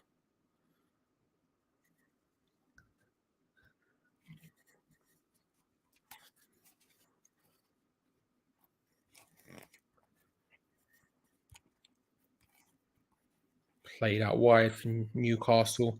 I'm a bit concerned about the Danny Ings sub. I can't lie. I think that's a mistake, but we'll see how it goes. Into half of Paqueta, trying to find his way forward. Danny Ings started to make a nice run there. Maybe a little stab through ball, but Paqueta taken down before he had the opportunity to do it. Would have been nice, but Joe Willock, sorry, I was about to call him Chris Willock, that's the other one. Joe Willock coming forward now for Newcastle, can't get anywhere near forward fast enough. Downs, who's sort of obviously taken up the Souček role wide on that right-hand side. Sufal, who's come on for Kera, equally along that side. So Willock's going to have I don't know if Willock's going to be able to find it, a pace past them.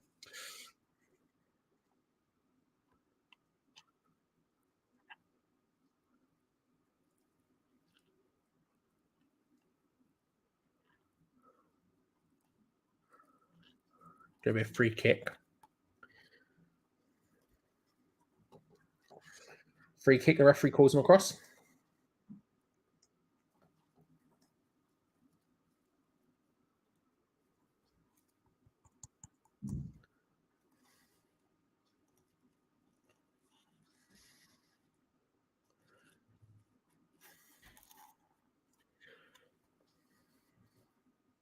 Ings as well to hold that one down, lays it onto Cornet, tries to get forward.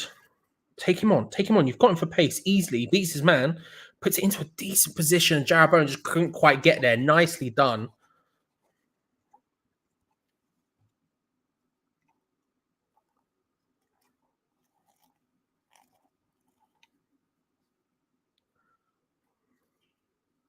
It's a good ball in. Cornet does well there. I want to see him just take him on.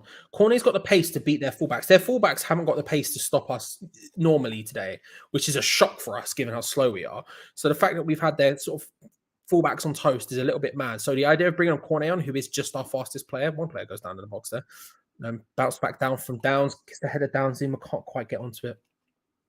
So when Cornet's in those positions, just have a go at him. Just go for him.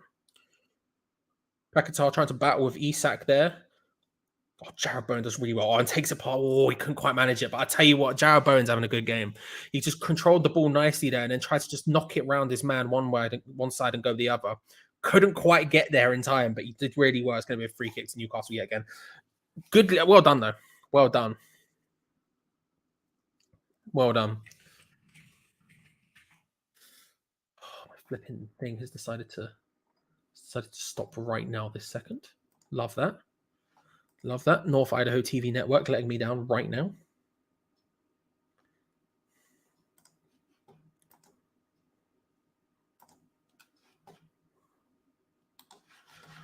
Please, please, please, please. Please, North Idaho, please. Okay, we're back. Out wide to Maxwell Cornet.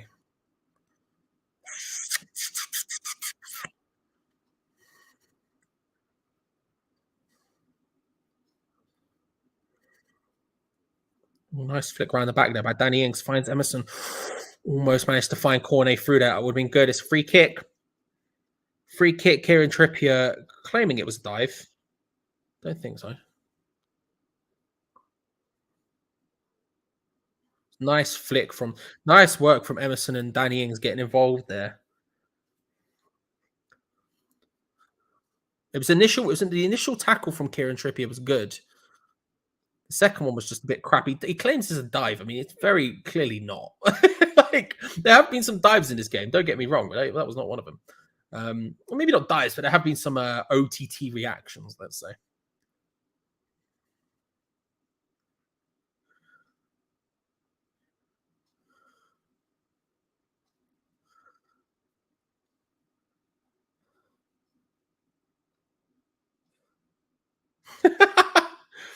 Yeah, I think they might turn down the. I think they might turn down the crowd microphones. I don't know if anyone just heard that, but just far away in the left-hand side of my ear there. F off you! See you next Tuesday. But obviously, actually saying the words. Suspect they might turn that, whichever one that one is, just turn it down ever so slightly. Whipped in from Declan Rice towards the back post, battling Kurt Zuma. Can't quite get there. It's going to be a corner, surprisingly. I don't know. I didn't know Dan Burn got a touch. We take it. We take it.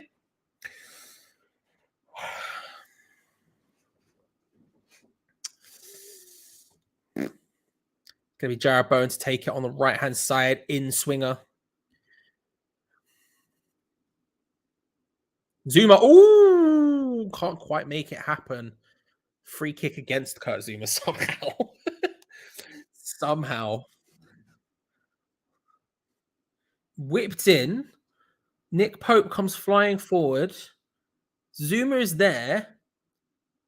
Nick Pope goes down. I don't really know how there's a foul there, if I'm being perfectly honest. He doesn't even get the last touch. It should be a corner. I really don't care that much if we're being honest about it. But Nick Pope has been crap today. Can I just say it? Maybe not crap, but I think he has been. I thought, right, they were going to come up and it was going to be, oh my God, it's going to be so difficult to break down Newcastle. We're not good at doing it in the first place, blah, blah, blah, blah, blah. Nick Pope, is he that good? I don't know. I mean, it's a single game. Obviously, you can't react like that and make an adjustment. But is he that good? Although it's a bloody useless. What can you do when your defense is giving away goals? Yeah, I agree, Michael, mate. I agree. I think Aged is that good, but he clearly. The thing is, I think Aged is that good, but that was awful. That response was awful. And he's showing you've seen a lot of weaknesses of his this season. So I've seen that. Just a chair adjustment. I haven't let rip on his Jay. Ooh, shot blocked from Kurt Zuma. It's moving around a little bit awkwardly, but not Liverpool. They're not that good. Bloody hell, I thought that was the end. Shot from Bruno from range. I thought it went flying in there. I didn't mind. DC, what's wrong with the Discord, by the way? Let me know.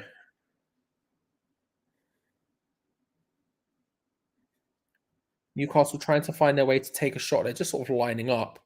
Bruno controls it and just tries to bend it into that far side. Can't quite make it happen, to be fair. Yeah, he's a great shot stopper. I'll give him that. He is a great shot stopper. I don't know if he's had many shots to stop today, but he's not. He's a great shot stopper. His distribution's been awful today, though. Awful. And he's looked really shaky. I don't know. I just feel like if we were on it more, I feel like we could have scored more.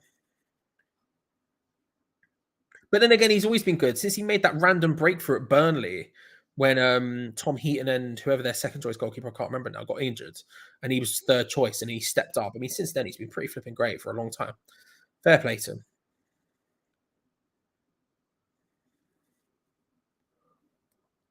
him. You're not wrong, Michael. To be fair, you're not wrong.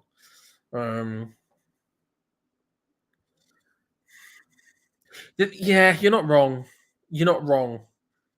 I'm not willing to say in it. I'm not willing to say in it anything yet. But you're not wrong. I can't exactly disprove you. I think he's done a hell of a lot of good things as well. But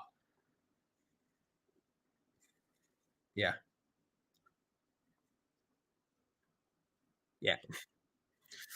Newcastle passing the ball around. Honestly, it's game. I don't know. We've got 10 minutes left. And I'm not like, is there should we just end it here? Should we just all agree? Yeah, that's fine. 3-1. We'll just cut our losses and go. because we're basically not touching the ball.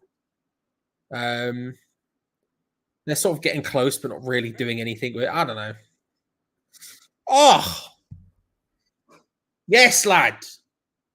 How are you? Hope you're well. Hope you're well. Madman's been teasing me about you the entire time. You've rocked up. How are you? Hope you're well. Hope you're good.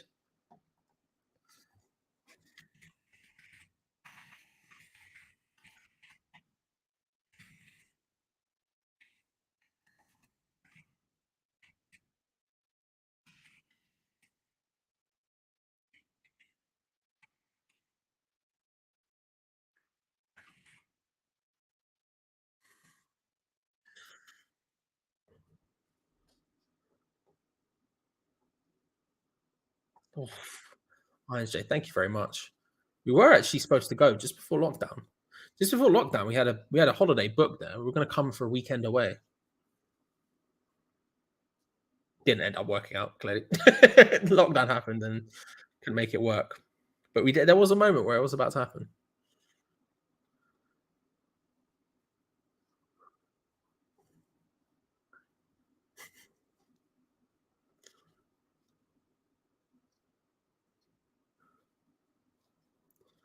Punched away from Nick Pope. Corner comes in from West Ham. He blasts it away.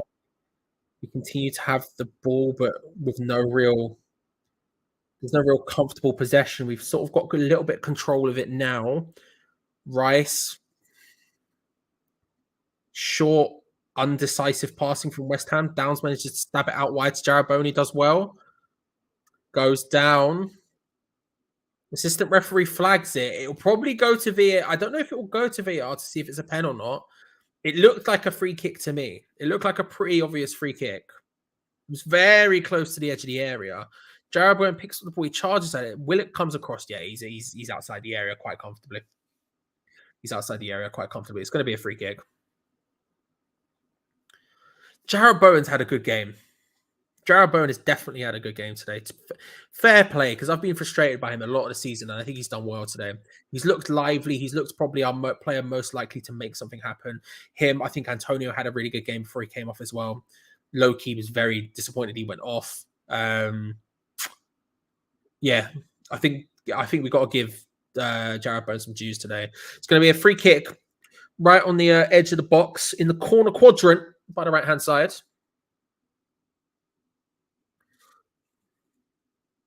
Bowen whips it in.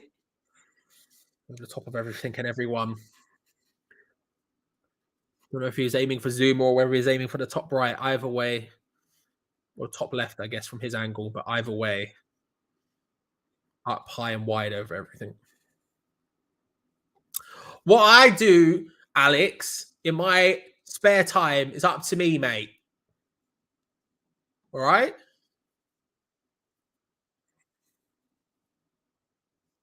Thank you, Dan. Appreciate it. Watching all the fans leaving. 10 minutes to go, I'd leave as well. Well, I wouldn't. I've never left a football match early, but I would definitely consider leaving. I say that much.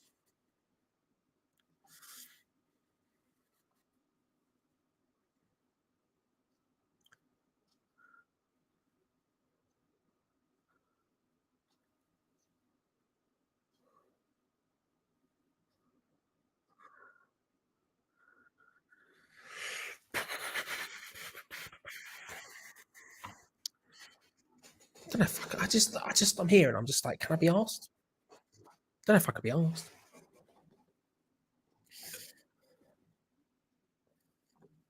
Next game can wash. Yeah, if it's washed, I'll try to remember to wash it, Jimmy. If I remember, I'll wear it. Look, here's what will happen, Jimmy. I'll say yes, and then I will forget instantaneously. But if I remember, it's in the washing up basket. I will.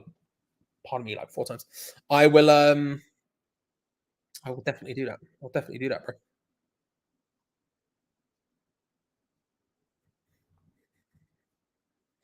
Play forward, looking for corner, can't make it work. Easy interception.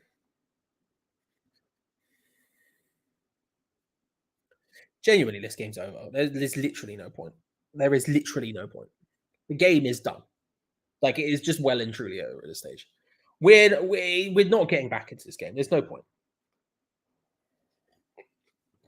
Big boot forward. Fabianski.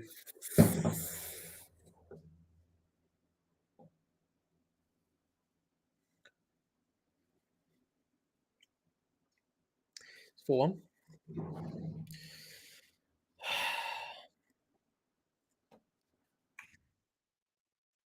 Isak gets the goal.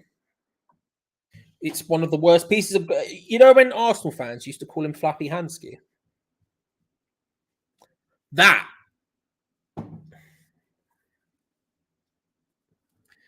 Yeah, he's not sure, Devo. He's not sure, Devo.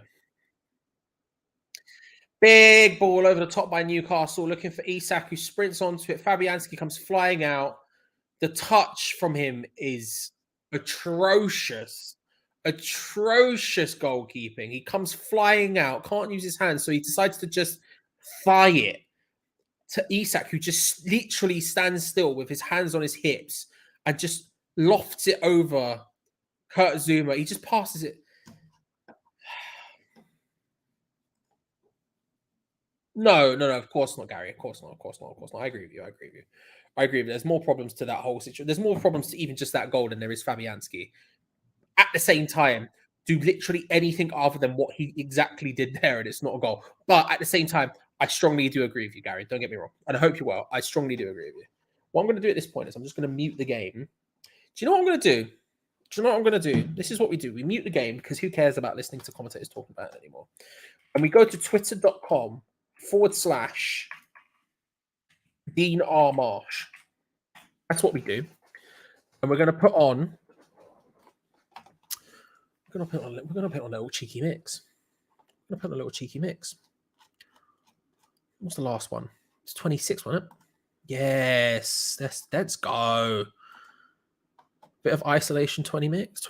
Let's go.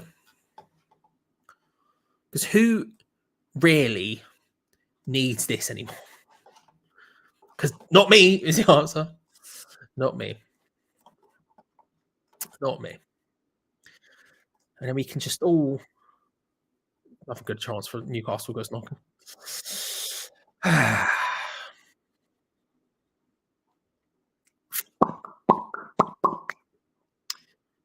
4-1. What a time to be alive. I'm going to quit. Yeah, appreciate it, John. Thank you for coming. Appreciate it, bro. Have a good one. Appreciate you for coming. Come watch us against Fulham, where I'm sure it will go well. Let me see. Will this button work?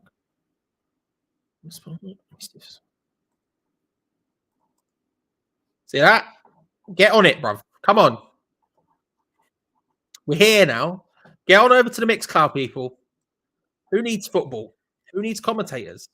These are all things we don't need.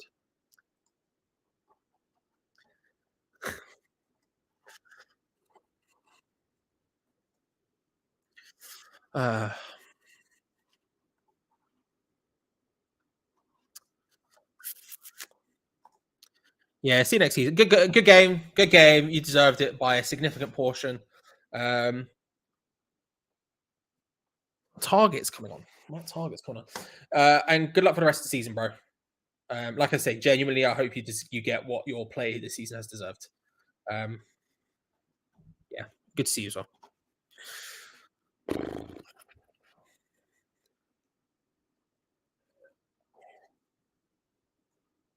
Don't blame you, man. Don't blame you.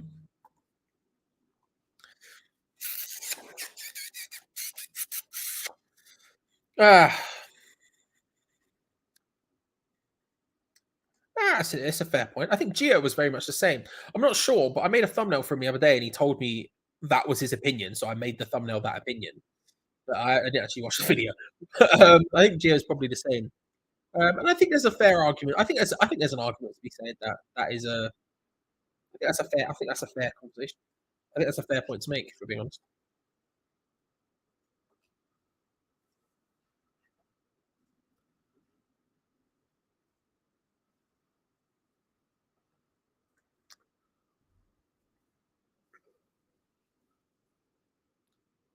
Paquetá chasing it, trying to nip the ball away.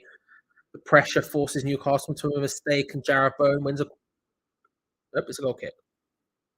So goal kick, ladies and gentlemen. I thought it was going to be a corner. It's not. Garino says too predictable. We all knew the formation before it was announced. We all knew Souček would be there. We all knew the score. We all knew the like for like subs would be made if we knew it. So did they? Yeah, that's a fair point. That's a fair point.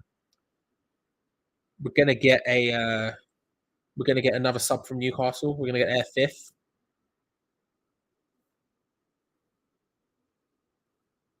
Great question. Can we reminisce about previous players who've played for both clubs instead? Nobby Solano. Baller scored an excellent free kick against Derby the year they went down with a record low points tally, I believe it was. I think we beat them 5-1. Scored a free kick in that game. Manquillo coming on for Trippier is the stuff they've just made. Kevin Nolan, excellent career for West Ham. You've got to respect it. I hated him before he came, and fair play to him. He did really well once he turned up. Who else? What's the Parker? Great shout. Scott Parker. Didn't think about him at all. I didn't even consider him. All for me. I should have. I'm getting confused. What's the central midfielder called? Oh, Kieran Dyer. Yeah. What a sick note he was. Love that. Bellamy. He was awesome for us, to be fair. I'm thinking of a midfielder. What was his name? He had a fight with Kieran Dyer when they were at Newcastle. Lee Bowyer. Lee Bowyer is what I was thinking of. Carroll, of course, yeah. Again, excellent player for us despite all of the Lee Bowyer. Yeah, Lee Bowyer. Despite everything, Andy Carroll, great player. You know, whenever he did play, he was awesome. Bit obsessed with him, Allardyce was, but fair play.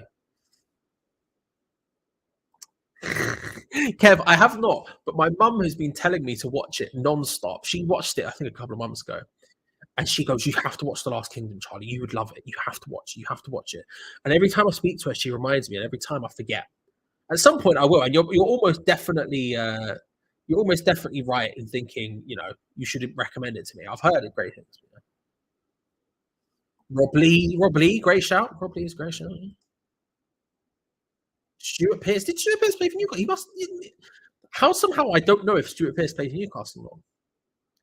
Looking for a shot, Anthony Gordon can't quite make it work, he said.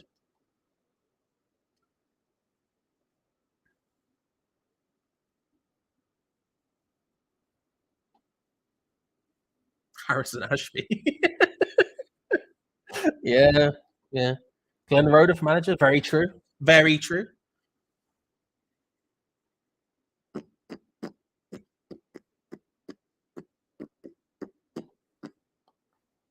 Murder Mystery 2 is decent. That's that Netflix film, right? I keep seeing the advert on the side of buses, I think. And it has Jennifer Aniston and someone else in it that I recognised. Shaka Hislop, James is screaming it. Someone else said it before and I didn't even think, yes, Shaka. What a boy. Great shout. Ball gets played forward down the left-hand side. I've seen the word 5-1 consistently in chat. It's 5. Joe Linton gets the goal. We must have had Lee Bowyer and Dyer at the same time, right? We must have. Did Nigel Quasi play for Newcastle? No, we got him from West Brom. And I think I don't remember where he went after that. For some reason, my head's saying Charlton, but I think that's wrong. Did we have Nigel Quasi in Newcastle? I honestly only remember him from West Brom and us. And I don't even remember him playing for us once. I just know he was here. I remember him signing. I remember him wearing a shirt. And I don't remember him playing. Which is a bit of a thing.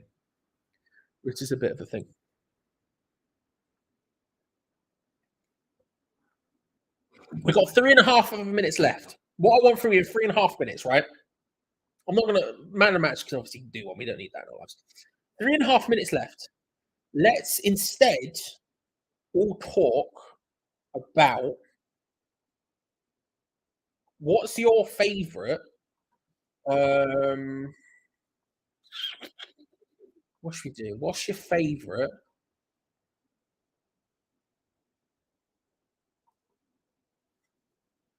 I know where that joke comes from. Leave it out. It's also James, I think. If it's one of those, it's James. What, James Nagle? What's your favourite YouTube channel? If you watch any other YouTube channels, what's your favourite? You know?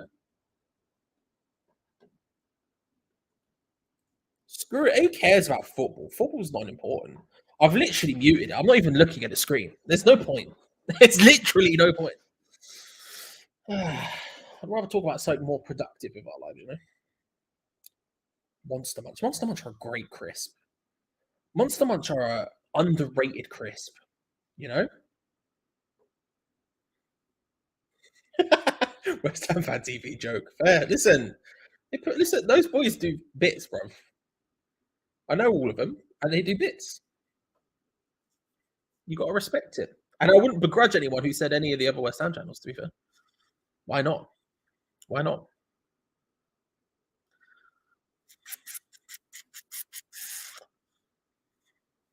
Dear Meat for Dinner. Is that a channel? I don't know that one. This is what's come to. Yeah. This is what's come to. This is where we're at. There's no point. There's no point. Don't worry about it. Don't worry about it. We should have done that, but there's literally no point. Good play, Daisy. Good. Thank you very much. Appreciate it. Enjoy Daisy, man. Enjoy Daisy. I've been playing it again on PlayStation a little bit recently. I forget the controls of that game are just wild. Every single time I go to play it, I'm awful at it, but I love it. Never ever enjoyed just sitting in a field and trying not to like alert people who are much better than me at the game for ages. It's great. Damien Luck 95-95. Don't know it, but I'll have a go.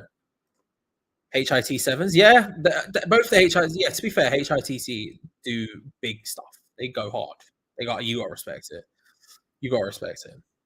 They put in a shift and they get results from it. West Ham clips that we can only offer. Yeah, you're not wrong. Shout out clips. Shout out clips. Don't know if you'll see this, but shout out. I know clips occasionally watches the watch along, so. And low-key about clips, very nice person as well. Incredibly nice person. Which makes you like it, which makes you like it even more. More Simon. They didn't upload this week. If you ask them, no, to be fair, they publicly apologized for it. So I can't sling them too much. I mean, the fact it went out was a bit wild still. Stephen tries. He's a legend. He's a legend. That man. There is no one better to have in a video than Stephen Tries. You know what I mean? He's a great lad. Great lad. The game has ended. Fozcast. Shout out Fozza. Shout out Fozzy. You know what I mean? What a frigging legend. Doing bits at West Brom, not West Brom, Wrexham. I've closed the stream. It's ended 5-1, ladies and gentlemen. It is what it is. It is what it is. There will be a full-time review in a few moments' time on this very channel.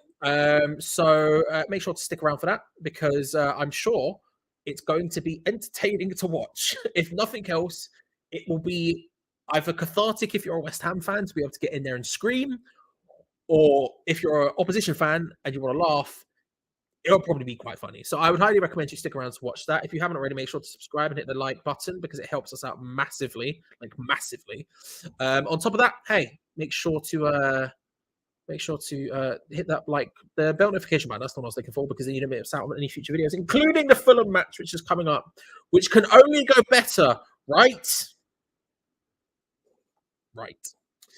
Anyway, thank you very much for watching, everyone. We appreciate it. One last shout out to GP, Ron Burgundy, Acid D Punch Drunk Gaming, Dave, the Oxby, and of course Ryan for all your donations into the full-time fund. It's very, very kind of you, ladies and gentlemen. Thank you very much for watching. Make sure to stick around because the review will be live in just a few moments' time.